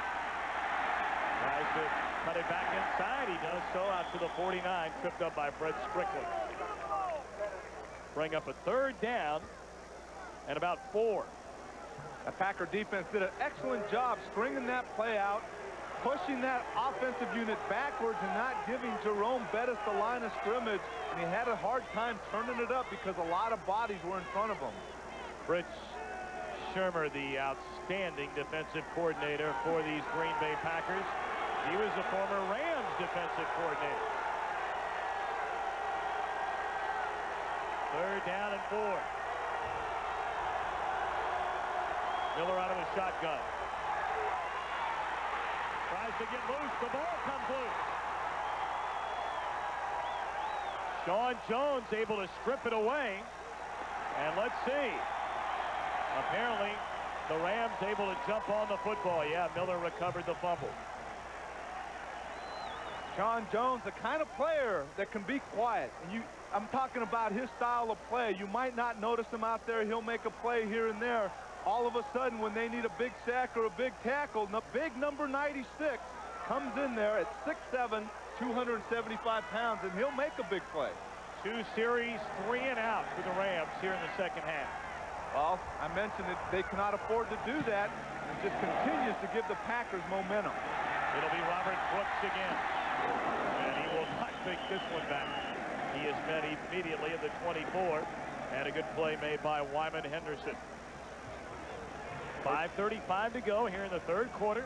Packers and Rams tied at 17. And right there, the biggest play of the game turned in by Robert Brooks on that punt return. Sorry to interrupt you briefly there, but I had to almost react to that hit. Wyman Henderson comes down, and he makes sure that Robert Brooks doesn't do what he did the previous punt return. And, boy, I just rattled when he hit that, hit Robert Brooks. And we'll take a look at it. Robert Brooks takes the punt, starts upfield, and right here, whack. Ooh, wow. Doesn't make you miss the game, does it? No, not at all, not at all. All right, 1st and 10 for Favre in the Packer offense. And he's coming out throwing. Out of the backfield, Edgar Bennett breaks a tackle. And he's across the 35. Good enough for a Green Bay 1st down. Edgar Bennett, a 4th-round draft choice out of Florida State. Came into the game today, 33 receptions on the year. Well, Brett Favre goes back, hits Edgar Bennett, who's one-on-one with linebacker Joe Kelly, has some separation, makes a nice move there, faking the outside move and then taking it in, gains about 2-3 extra yards, but right there, that was a nice open field move by Edgar Bennett. Bennett now 6 receptions on the day, giving him 39 on the year. He'll hand it off to Reggie Cobb. Good play and hot pursuit by Shane Conlon on the tackle. Let's send it back to our Hollywood studio and the main man, James Brown. All right, Tom, Chicago had trailed 7-0 at the half. They now lead at 10-7. Coming up on this score here, Walsh to Jeff Graham. First touchdown receiving in 103 receptions. Bears on top by 3. That in the 3rd. Back to Green Bay, Tom and Anthony. All right, James Brown, thank you very much. It's 17-17. It was a 17-3 Rams lead at halftime. Favre directed a long drive, getting him the first touchdown here in the 3rd quarter. Then an 85-yard punt return by Robert Brooks tied the game. Sterling Sharp breaks the tackle. Still on his feet. Close to midfield. Another Green Bay 1st down. To me, I'm just seeing a different quarterback back there in Brett Favre. He's going back. He's planting himself, and then he's finding and throwing to his receiver. Just a totally different guy back there. As you see right here, he just throws the ball. He's not worried about what's around him. He's looking and hitting his receivers as he does right here with Sterling Sharp. And what a guy to hit. Big guy, strong for a wide receiver. Continues to move upfield after making the catch. 5 receptions, including a touchdown today for Sterling Sharp. First and 10. The handoff to Bennett. Runs into a stone wall by the name of Robert Young, fourth-year pro out of Mississippi State. Robert Young making a nice inside move against Joe Sims, the big offensive tackle for the Packers. It was almost like a pass rush move. He gave him a nice little swim, came inside and made the tackle. Robert Young, 5 sacks this year, off to a great start after last year. He was off to a nice start, got injured, and he's basically picked it up where he left off last year before getting hurt. Extra wide receiver Ron Lewis checking in for the Packers on this 2nd and 12. Barr across the middle, in and out of the hands of Lewis. Boy, that throw right on the money. That ball should have been caught by Ron Lewis, the 5th-year pro out of Florida State. Barr put it right there. But this Green Bay offense, so hard to figure, and Mike Holmgren echoed those thoughts in our meeting with him a couple of days ago. They came out, took an early 10-0 lead against New England, then went 23 minutes of scoreless football. Well, you watched the first half of that last week's New England game, and they're up 10 points, and all but you say this offense is on the rhythm, on the move, and then you watch the second half, not the same offense. 3rd and 12, nearly intercepted.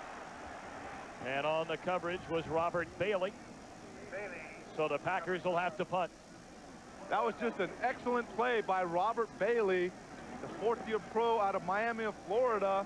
Made a nice break. You see right here, nice protection up the middle by Jamie Dukes, number 63, right here, giving him that middle. Marquez Pope on a late blitz, but right here, Sterling Sharp open, but Bailey makes an excellent dive and knocks it away. Bailey had 4 interceptions last season. A knee injury ended his season. And the punt is away. Taken at the 16 by Bailey. And then he is wrapped up by number 89, Mark Shamiro. 2:32 to go in the 3rd. Green Bay and Los Angeles tied at 17. If you're looking for action and adventure, turn to Fox this Friday night and meet a new breed of superhero, Mantis, followed by the show USA Today calls excellent, thrilling, and terrifying, The X-Files. It's a night of brand new episodes this Friday on Fox. 17 all. 2:32 to go in the 3rd. 1st and 10 for the Rams.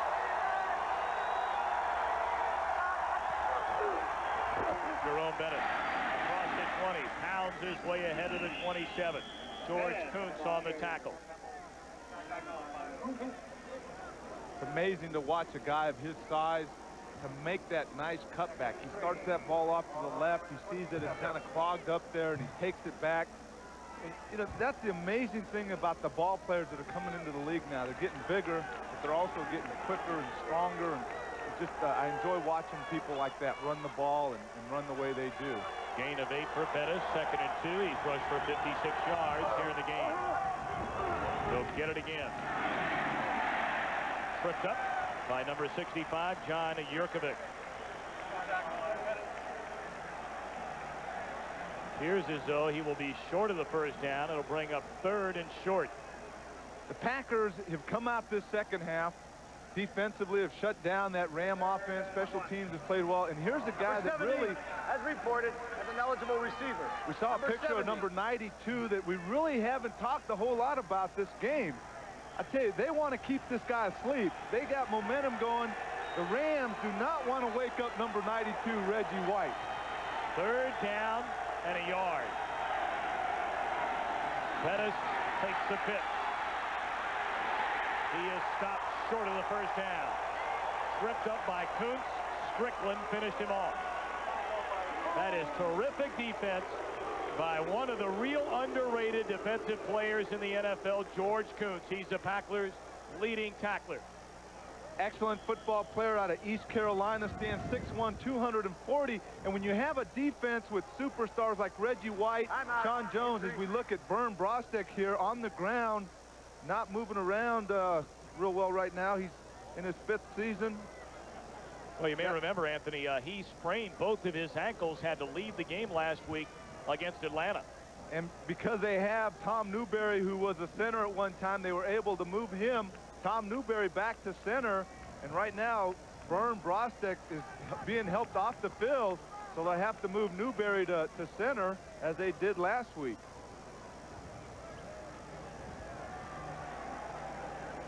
Right here you see Newberry pulling out. Bettis taking it upfield. You see Vern Brostek back in the background, grabbing his ankle right from the beginning of the play. Not a good sign for this Ram offensive line. Not good news at all. And the way he's walking, it appears that it is that ankle. He's not putting any pressure on it. Landeta punting for the third time here in the second half. Brooks had an 85-yard punt return touchdown to tie the game at 17. Partially may have been blocked, maybe off the side of his foot, but a terrible kick by Landeta. And Green Bay will take over in Rams territory, a 13-yard punt. You hate to see that, especially with this Packer team coming back here. You want to get one off, back them back up into their end of the field, but a 13-yard punt by a guy, Sean Landeta, who's been having a great year. Last week he had 5 inside of the 20. Right here you see he just shanks the ball off the side of the foot, and that's why he just got 13 yards on that one. That's kind of like my wedge shot on the golf course. Yeah, 40 yards right and 13 yards long. Favre play action, fires near side. Catch is made by Sterling Sharp. Todd Light drags him down. Well, they're going to their main man, Sterling Sharp, here in the second half. Maybe that's what Mike Holmgren said at halftime. That's right. He said, we have a guy, Sterling Sharp. Let's get him into the mix of things. And right now, they're picking on number 41, Todd Light, and they're going to Sterling Sharp. Not a bad guy to go to. That'll be the final play of the third quarter. Our score, the Rams 17, the Packers 17. Our coverage will continue after this message from your local Fox station.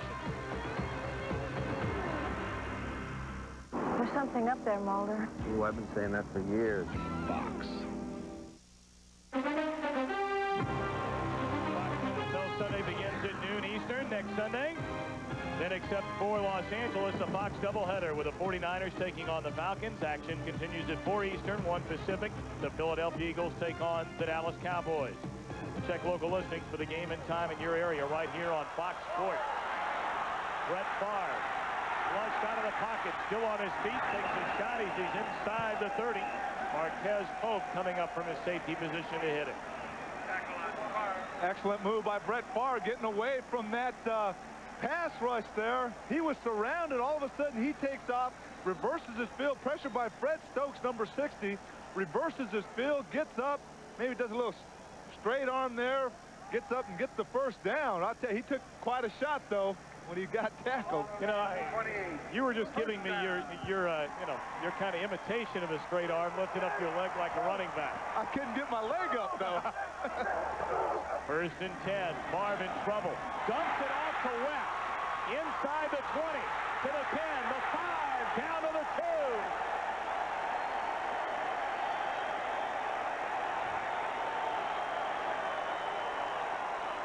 You talked about him earlier, Ed West. The longest of any Packer in terms of tenure, and he's made 2 big receptions here in the second half. 26-yard gain. Well, like I mentioned earlier this half, Brett Favre is a different quarterback. The Rams come with the blitz. They bring Joe Kelly. Favre sees Ed West, gets it right to him, and then Ed does the rest. Nice completion, nice run. First and goal. Stuffed at the line of scrimmage is Edgar Bennett. So to bring up second and goal for Green Bay. The Packers have not led in the game thus far.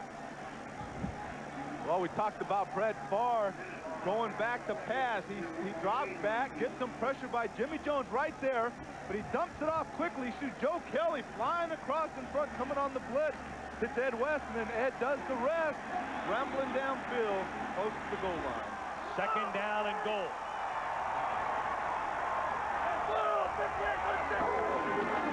Bennett still trying to lunge ahead to the goal line, but he is stopped short. It'll bring up a third and goal for the Packers. Nothing like a crisp fall day, close to winter, I think, with some of this winter weather, than to hear those helmets crashing against each other down inside the 5-yard line, where they'll have it third down inside the red zone. And this is one of the areas that they said we have to score once we get into the red zone. We can take the ball up and down between the 20s, but now we have to score. The ball inside the 1. Touchdown.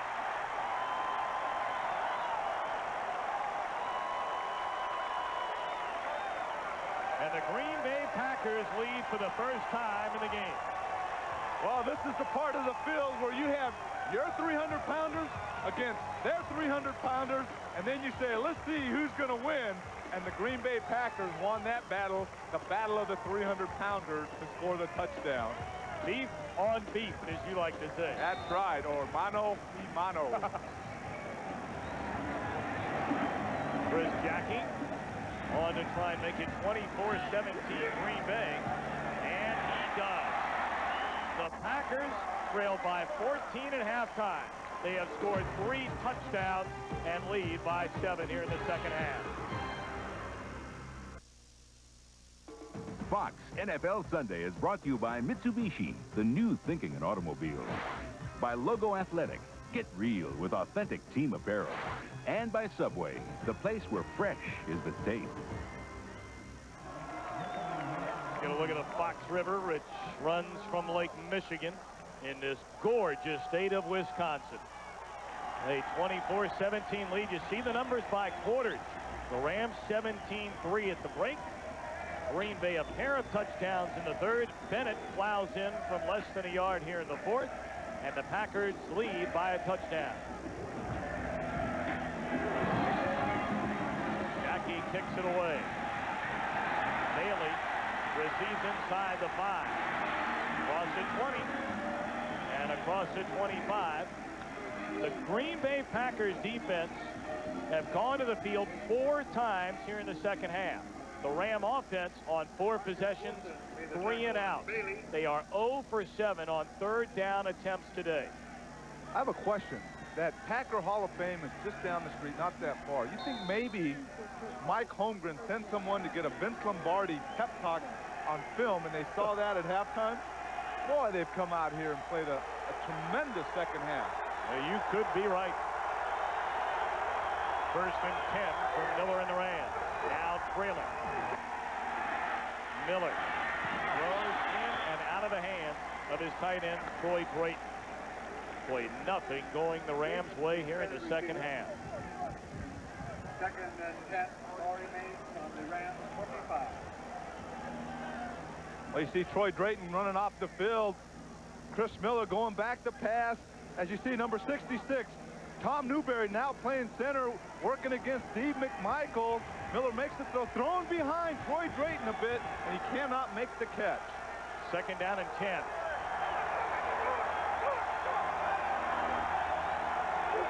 Miller out of the shotgun, looking around.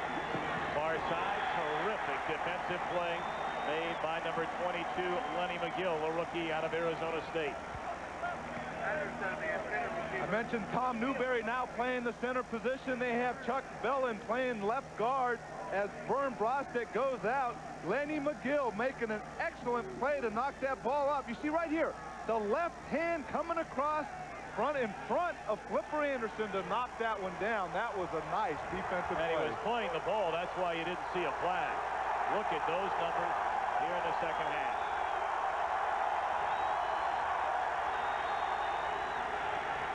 Third and 10.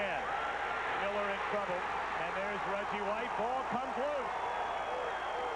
And able to recover is Los Angeles, but Reggie White laying the hit on the quarterback, Miller. Well, I talked about not waking up Reggie White, and that's exactly what Reggie White can do. He can come in, and he might not make a lot of big plays, but then all of a sudden you see him coming up here working on Jackie Slater, gets that corner, and all of a sudden he's there to take Chris Miller down. But he's the kind of player that can change things that are happening in the ball game, and quickly he can change it.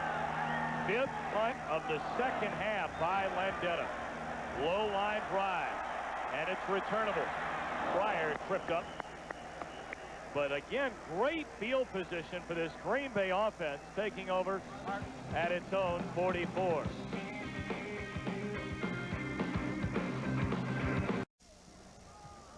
(24-17) Green Bay in front. The sack made by the mountainous Tennessean Reggie White there a moment ago. Oh, you see him right there with the baseball cap, keeping the sun out of his eyes so he can get back in there. You know, right here you see David Deacon Jones right there, former Ram, 180.5 career sacks. And talking to Reggie, he shared a story with us about a conversation he had with Deacon Jones, and we'll get back to it after this play. First down for the Packers, and the handoff inside goes to Edgar Bennett. Reggie was saying that he was talking with Deacon Jones and said, Deacon, you have all these sacks. My goal is to someday get as many as you. And Deacon held out his hand and said, Reggie, regardless of how many sacks I had, I don't have a championship ring on this hand. And Reggie sat back and said, that's what this game's all about, is winning a Super Bowl, being a world champion. And Reggie White, in this his 10th season, not getting any younger. He signed figuring Green Bay would have a chance before his career came to an end. They have looked terrific here in the second half. Favre in trouble, and he throws it away just before being taken down by DeMarco Farr. Well, DeMarco Farr filling in for Sean Gilbert, who went out with the shoulder injury. He's batted down a pass, and right there putting excellent pressure on Brett Favre. DeMarco Farr, well, his favorite hobby is big-time professional wrestling. Now listen to this, just to how far he took it. He went out and bought 60 boxes of a kid's cereal, took the top off. You could trade him in to go see a big-time wrestling match, and he was able to meet his idol, Hulk Hogan. That's being a wrestling fan. Third down and 7. Favre getting sharp, or rather Robert Brooks across the middle, and it's good enough for a first down. Well, you know, at 270, he probably ate all of that cereal. None of that cereal went to waste.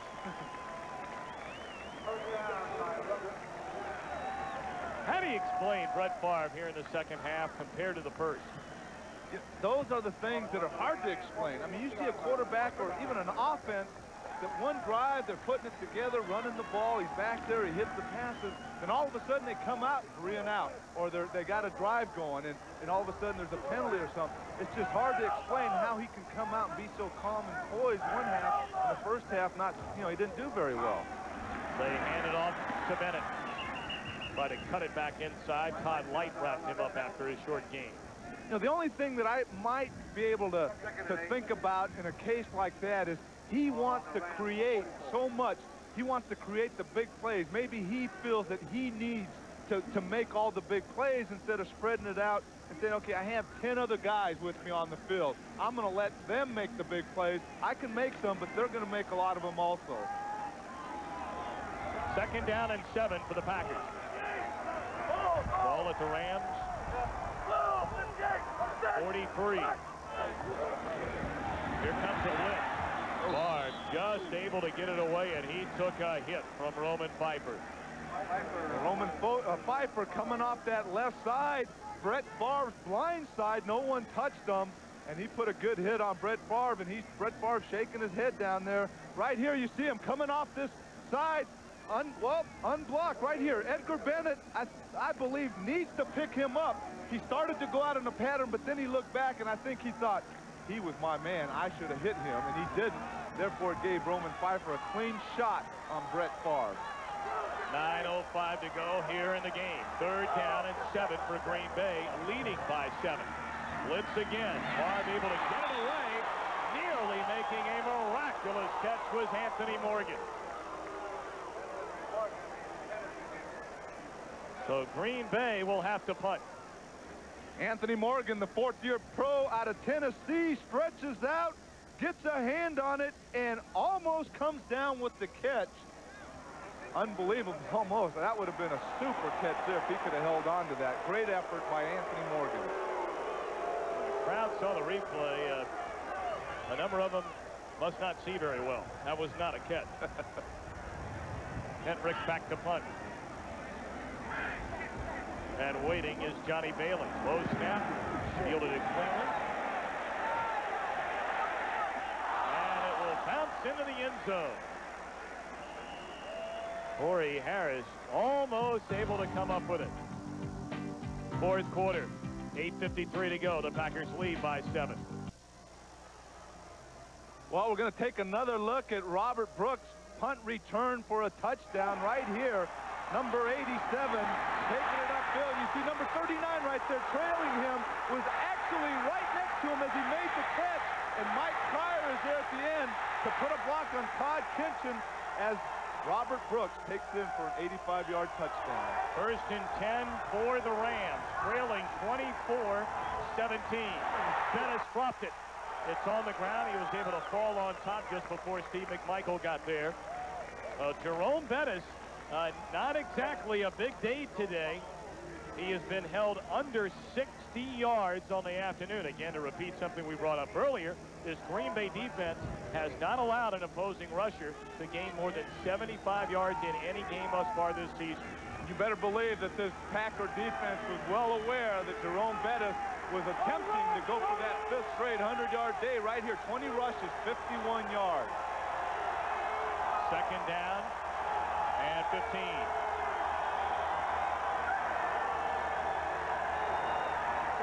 Miller rolling right, lots of time, throws near side, and the pass is caught.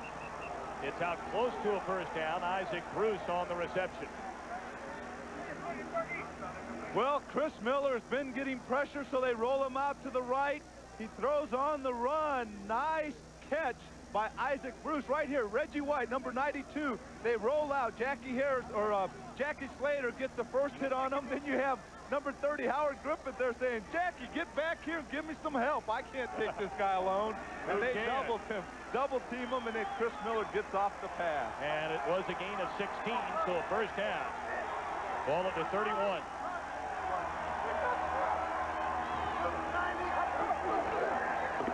Back on the ground to Jerome Bettis. Trying to break it back outside.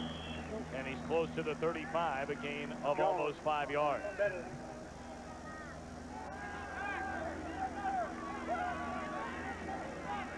Both teams came into the game 2 wins, 3 defeats. Both teams also trailed in their respective divisions. Knox and the Rams in the West, Mike Holmgren and the Packers in the Central, trailing by just 1 game in the standings. By no means are they out of the races of their divisions, and even if they lose this one, they're not out of it, but the Rams would hate to lose this game, and the Packers would love to win it. Miller gives it to Bennett. Across the 35, it'll bring a third down.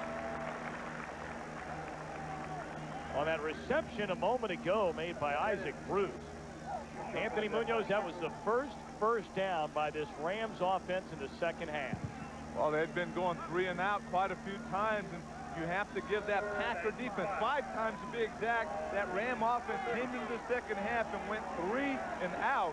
You can't win ball games by doing that. Again, if you're just joining us, the Rams have had a terrible time on third down conversion. 3rd and 5. Here comes the blitz, and it's off the fingers of number 83, Willie Anderson. Corey Harris was on the blitz from the cornerback position. Chris Miller had some room there to try to hit Willie Anderson, but he just threw it high. You know, the Packer defense, you have to give them credit also. You know, that Ram offense is not doing things well, but then there's another side to it. That's the Packer defense. It's blitzing, getting pressure with their down linemen, and just mixing it up well enough to throw this Ram offense off guard here, off balance. Landetta boots it away. This is Robert Cook. Still on his feet. Out to the 35. Tackle made by Blair Bush. 47-yard punt. 6:08 to go from Lambeau Field. Packers 24, the Rams 17. Fox NFL Sunday is brought to you by Porsche. Imagine the thrill of having to commute day after day after day. Get a look at the Green Bay Packer Hall of Fame just across the street. I mean, they house everything. Jerseys, helmets, even lockers of many Packer greats, as well as their Super Bowl trophies. We had a chance to get over there yesterday, Anthony Munoz. You're beginning to show your age a little bit. They charged you for an adult and me for a children's admission. Well, I kind of initiated that. We're having fun here. You get on me when we're in the hot cities and I'm sweating. I want to take my son over the Hall of Fame, and you know, we almost went, the lady almost went for that. I said, one adult, one child. And she goes, and then she looked at you. He's an old kid. Yeah, you better believe it. Edgar Bennett taking the handoff, and he is out close to a first down. In fact, he will indeed pick up the first down. A 10-yard gain by Bennett. Clock ticking, under 6 minutes to go, and the Packers leading by 7. Well, this Ram defense, you know, has to step it up here. They, you know, Brett Favre, we're talking Bart Starr, and all of a sudden we go to Brett Favre. But Brett Favre has to generate something and not allow that Ram offense to get back on the field. Even though they've been struggling, they might still be able to spark something right here. They got to get things going. Reggie Cobb out close to midfield. Well. We went back in the archives of the National Football League, going back to Southern California. Who is number 77, the former Trojan? Goodness. That's one of those oh, my! That's a good look for you, that hair. Who is that guy? I don't know. I don't know that guy. You're speechless here, aren't you? Your wife, Dee Dee, sent those to us. That is unbelievable. Oh, boy. Oh, that's not a pretty picture. Oh. Not good at all. I'm speechless because it scared me. Imagine what you did to the city of Cincinnati after being a #1 Ball pick. start prior to the snap. Number 76, 5 yards. Still second down. I am really glad that it wasn't 4 minutes into the game and it's 4 minutes left. I don't know if I could be able to finish this game if you'd have showed me that in the first quarter. My heart's beating. You scared me. Boy, how you have changed, huh? Well, that was a day when the long hair was in. Mine just happens to curl when it gets longer, so I figured I'd go with the afro. That was a good-looking suit you had back in those days. Three-piece corduroy. I mean, you know, it was nice in 85-degree L.A. weather. And now look at you. They're helping me out now. We got our Berninis on. Get down at 11. Under 5 minutes to go. Swing it outside. Sharp makes the reception. And immediately hit by Todd White. So to bring up a third down, this is perhaps the most important play of the game for the Rams defense. Trailing by 7, and by the time Favre and the Packers get off this play, there'll be about 4 minutes left to go in the game. Well, it really is an important drive for this Ram defense. They need to get their offense back on the field. It has struggled tremendously this second half. They had a first good half, so it's not like they've been struggling the whole game. They did some things well in that first half, so there should be some confidence there in the Ram offense saying, hey, we need one more touchdown to tie this baby up. The defense has to put them in that position. 3rd and 10. Favre, a quick drop. Fires, and it's dropped. A rare drop by Sterling Sharp. Well, they go to their man that usually makes the catches in key situations. That's 84, Sterling Sharp. He's been making some excellent catches, and we'll look at Sterling Sharp right here as Brett Favre goes back, trying to keep this drive alive, and he throws to him, but they cannot complete the pass. Right here, nice throw, and Sterling Sharp, one thing, they come up with the ball. So the Rams will get it back. Hendrick dropping back. Good snap, and he boots it away. Bailey waits for the fair catch, and he'll make a clean reception, and the Rams will take over at the 23. Again, a reminder, at the end of this game, Anthony and I will select the Miller Lite player of the game. Well, here comes this Ram offense. Chris Miller taking the field. And again, can't stress enough the point that this Ram offense has generated some offense today. They've scored some points. It's not like they've been totally shut out the whole game. Now it's a matter of getting on the field, making the adjustments they need to make against this Packer defense and marching it down the field. Here we go, 1st and 10. 3:57 left to play. The Rams are down by 7. Better. The reception up close to the first down. He needed to get to the 33. Clock continues to run. Well, right there, the Packers come with the 4-man rush. They don't bring anybody in the blitz. So Chris Miller has time to complete it to Jerome Bettis. Now what they have to do, and you know that the Packers are not going to come with 4-man all the time, as they've shown this afternoon, they'll blitz you. So now when the Packers are showing the blitz, it's up to the offensive lineman, maybe Jerome Bettis picking up that blitz so they can get the ball downfield. Bettis a gain of 9. Second. Or they said it was good enough for the first half. So lunging forward on the handoff is Jerome Bettis. Clock will get down to 3 minutes left.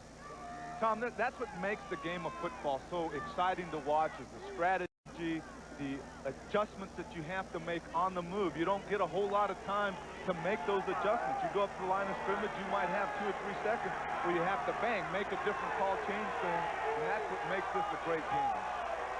Second down and 6. 4 wideouts in the game for the Rams. Miller throws, good enough for the first down. Reception made by Willie Anderson. The clock continues to run. 2:35 left. Reggie White complaining, going to the face. He's thinking maybe one of those offensive linemen have been hitting him in the face. And defensive linemen, a lot of times, you know, some of that happens, you know, but a lot of times it's not on purpose. And, you know, I would doubt very much that playing against a guy like Jackie Slater, he is attempting to go up to the face on purpose. They'll get off a play before the 2-minute warning. Miller going long, has a man, and it's tipped away. He was trying for Willie Anderson, and on the coverage, number 22, Lenny McGill. You know, we talk about the matchup, Jackie Slater against Reggie White, and as an offensive lineman, you don't always have to stay up top, try to out-muscle your guy. Right here, he sets, nice set. I think I'll just take him low, and that's a great change-up for offensive lineman, because that defensive lineman is just worried about getting to the passer, and when you go down quick like that on his legs, it's hard for him to react. Nice change-up by Jackie Slater. Second down and 10. The Rams trail by 7. Here comes the blitz. Making the reception on the near side is Todd Kinchin.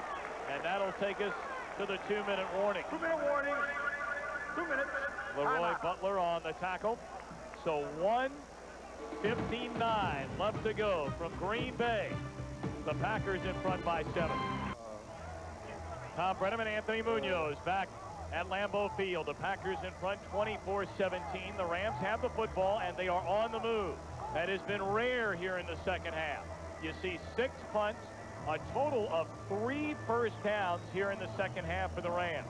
That is amazing to look at. Wow, I mean, 3 plays out, and then 5 plays, 18 yards. Boy, this offense has not done a thing this second half. They have a chance to really redeem themselves on this drive here. Third down and 4. Miller throws, complete, first down and 4. Flipper Anderson down to the 35. 1:50 left to go in the game. Well, I talked just a few minutes ago about making adjustments and making things work, and they're doing that right now. They're picking up the blitzes. Chris Miller is throwing the ball quickly, and as they're marching down the field, they're making those adjustments needed. Gain of 14 on the play. First and 10 at the 34. Flag comes down, early movement, and Miller just throws it away.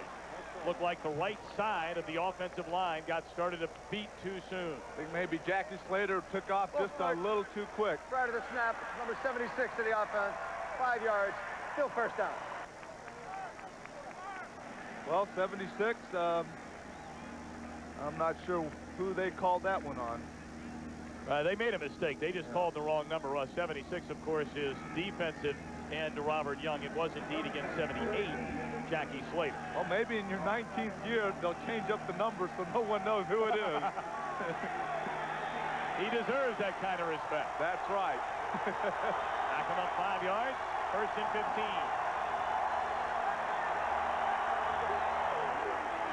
Miller, great protection. Flag comes down, and he throws down the field. It's incomplete. Good coverage made by George Key. Well, when a flag comes down around the quarterback, you figure holding, and Reggie feeling he was the one held. Number 78 of the offense, 10 yards. Well, when you have a matchup going out there like Reggie against Jackie, it's hard to take your eyes away from it. Reggie White coming off the ball. Nice inside move right there. Jackie Slater grabs him by the face mask, holding on Jackie Slater. Excellent move by a big guy weighing 290, 295 pounds. Takes it to the inside, and they have enough speed to get in there, and it caused Jackie Slater some problems on that play. And the Rams are going the wrong way. Back-to-back penalties against Slater. First down at 25, the ball at midfield. Miller, downfield, trying to hit the big one. And the ball is caught. A flag comes down. Willie Anderson, the reception, inside the 10-yard line. And on the coverage, Lenny McGill. Boy, what a hit that was. Sorry, Tom, that was an excellent throw and an excellent catch by Willie Anderson. Wow, right here you see Chris Miller going back, excellent protection, lays it up there for Willie Anderson to run under it. Right there you see the left hand on the head of Willie Anderson. Pass interference, number 22 of the defense. Penalty being forced as a spot of a foul. First down. Right there you see the left hand on his head. Not a whole lot of contact, but he does have it on the head of Flipper Anderson. Anderson still makes the catch. Unbelievable. So they're saying actually that ball popped loose from Flipper Anderson, and the pass interference gets them down to the 10-yard line. Wow, what a turn of events. First and 25 a moment ago. Pass interference call, now first and goal. Packers are leading by 7 with 1:08 left to play. The reception is made by Jesse Hester inside the 5. And they'll spot it just outside the 2. Well, we look, 1:04 left. The Rams down inside of the 5.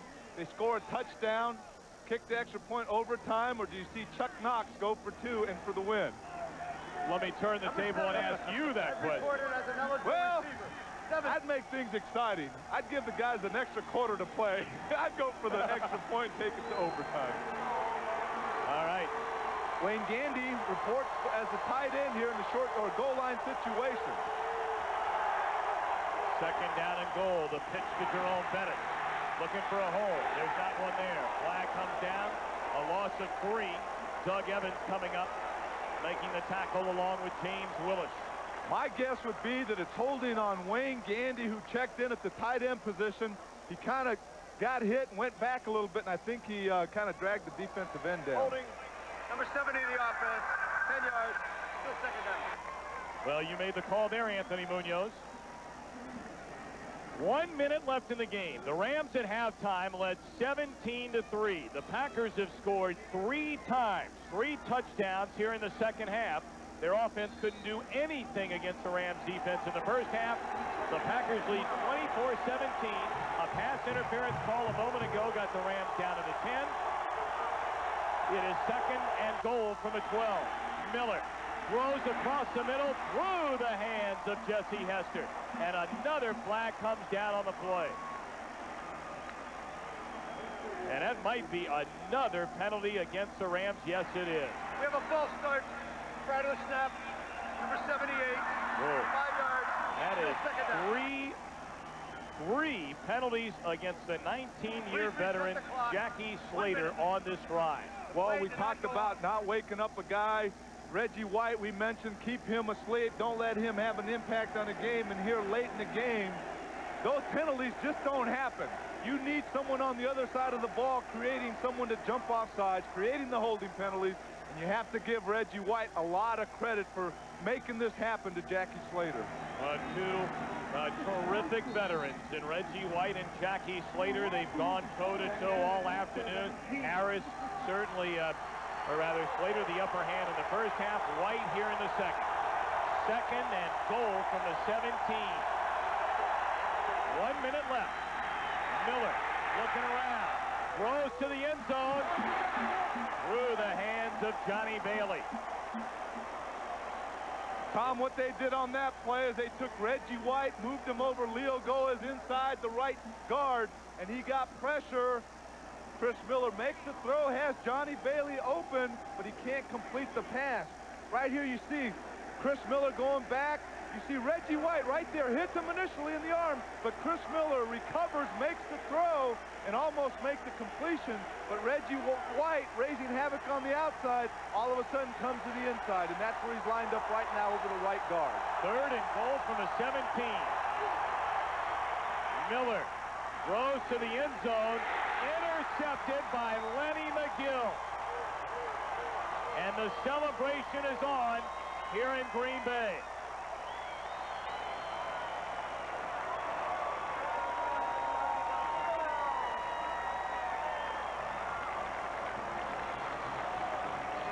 Just too many penalties on that drive by the Rams. They got all the way down to the 2-yard line and then ended up having to try and punch it in after 2 penalties backed up to the 17.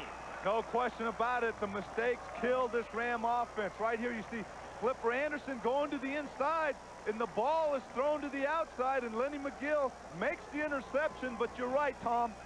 Too many mistakes on this final drive. They had to have it. They were taking it down. All of a sudden, they went backwards. Then they would start going forward. Just too many mistakes.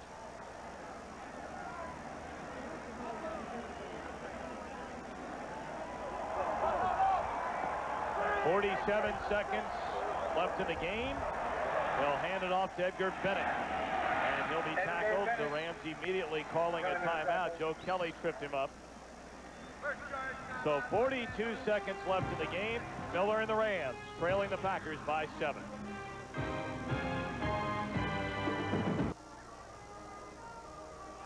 Well, coming up on the NASDAQ Stock Market Post-Game Report, James Brown and Terry Bradshaw will get you caught up on all the action and scores, along with the highlights from the 6th week of the NFL season. That's all coming up next on the NASDAQ Stock Market Post-Game Report. 42 seconds left. Packers in front, 24-17. Bennett again on the carry, still on his feet. He's up close to a first down, and the Rams will burn another timeout. Second charge timeout. Los Angeles, 40 seconds. The Rams have one left.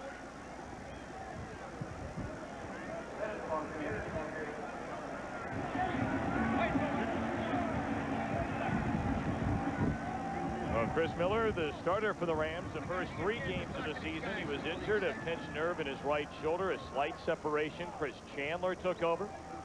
Had a terrific game against Kansas City, was injured last week, an ankle, when taken down against Atlanta. Miller, the starter today, a brilliant first half, but the Ram offense has been thoroughly shut down here in the second half. Well, I talked about it in the pregame show or the pregame open where maybe the quarterback position was unsettled.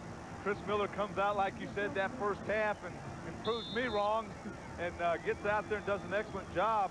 But again, you have to give that Packer defense excellent adjustments at halftime, coming out and just totally shutting down that Ram offense in the second half. And Jerome Bettis will not reach 5 straight games of 100 yards or more rushing. His streak will end at 4 in a row. And still no runner has chalked up 100 yards in any game against the Packer defense this year. They hand it off on 3rd and short. Needed to get just across the 30 for a first down. I'm not sure if Edgar Bennett made it or not. And then the Rams take their last timeout. This is what really becomes frustrating for a defense, where you have a chance to just totally put it away, get a first down, but now if they don't get the first down, they punt it away, and it gives the Rams a couple opportunities to throw the ball downfield. And as we saw in that Colorado-Washington game, it can happen in the last play of the game. And, you know, you hate to see that happening when you have a chance to just close it out, you know, seal the win and not get a first down and give the other team a couple shots at, you know, completing a freak long pass. Well, Reggie White, he might have to go back out there one more time. It's short. So now Hendrick will come out to punt. And if you're the Rams, do you send just about everybody to go get it? Well, you have to. You have to take a chance, and you're going to get not great field position, but you should get pretty good field position. So take a chance and try to block the thing. If you block it, you might recover it, score, you recover it, and you're inside the 20-yard line. Waiting back is Johnny Bailey. 30 seconds left to go here in the game. Henley and company getting ready to come after Hendrick. And a flag comes down. Be a false start against Green Bay. It looked as though there was a little bit of movement. False start prior to the snap. Number 29, 5 yards, still fourth down. Well, one of the things you have a lot of defensive players doing nowadays is they get up there and they make a sudden movement like they're going to come across the line of scrimmage, and once they do that and the offensive player moves, it's a penalty. And you know, you see more and more guys doing that, not only on the defense, but when someone's trying to punt or kick the ball away. So to back him up 5 yards. And Hendrick kicks it away. Short punt. Bailey at the 35. Plows ahead. He's out to the ball, comes loose, and the Rams recover. But very good field position. 21 seconds left. 24-17 Packers. And the Rams have the ball at their own 43. Well, with 20 seconds left and no timeouts remaining, you know they have to go with something along the sidelines. So, because if they complete something way downfield, 20 seconds doesn't give you a whole lot of time, especially for those big guys to run up and get set. So look for something along the sidelines as they split two wide receivers out on each side outside of the numbers here. 1st and 10 at the 43. Miller out of the shotgun. Swing it outside, and the ball is dropped by Chris Brantley, the rookie out of Rutgers. And I don't understand why they run a crossing pattern by Chris Brantley. I mean, even if they do complete it, he's going to run out of bounds and not even get to the 50-yard line. That just doesn't make sense to me. 16 seconds left. 2nd down and 10. The Rams need a touchdown. They trail the Packers by 7. Miller feeling the pressure, rolls out. Pass is completed to Johnny Bailey out to the 45. 11 seconds now left. Good thing he got that ball away, because the guy that was chasing him, number 92, Reggie White, you hate to get hit by him, and he does complete the pass. 11 seconds left. They still have, you know, a couple plays left here. I'm surprised. Well, maybe now they'll go downfield. They're sitting there on the 45-yard line. They still have quite a ways. They have to score a touchdown. Miller brings the Rams to the line of scrimmage. 3rd down and 8. That nearly snapped over his head. White just throwing aside, and all of a sudden White is there to take down Miller.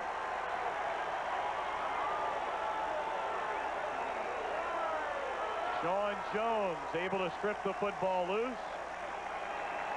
For White stripping it loose. Jones recovers on the fumble, and that will seal it for Green Bay. You know, when Reggie White came over from the Eagles to the Packers, they were talking about, well, he's not the player that he used to be.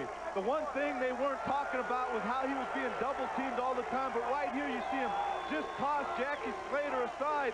And when you get Reggie White one-on-one with someone, more times than not, Reggie White's going to come out a winner, as he did right there. But I think a lot of people lose sight that he is being double-teamed quite a bit.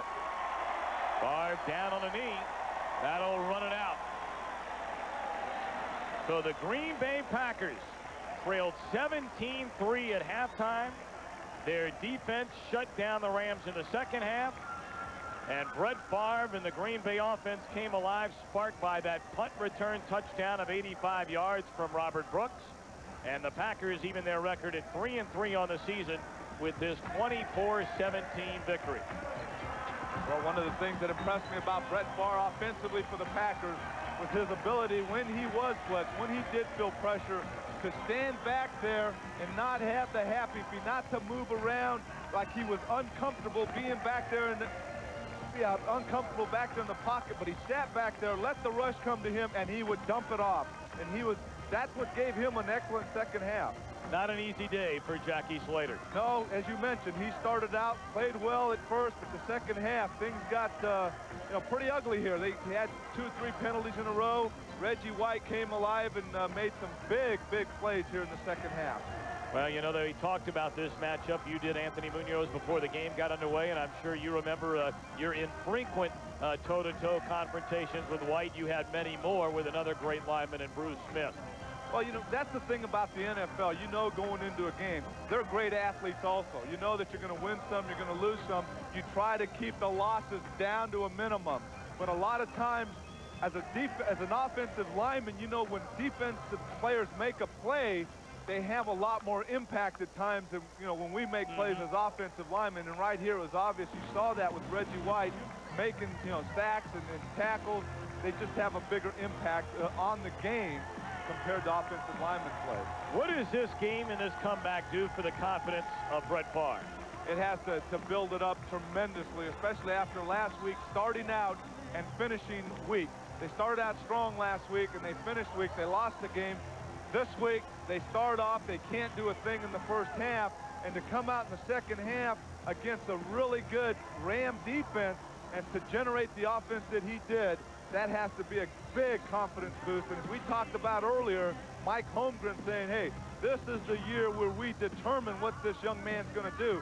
This doesn't hurt him at all. Favre finishes the day 25 of 41, 222 yards, a touchdown and interception. But when you take into account the poorest first half for Brett Favre, he really had a solid afternoon, and maybe he won a few fans that were enemies at halftime over the final 30 minutes.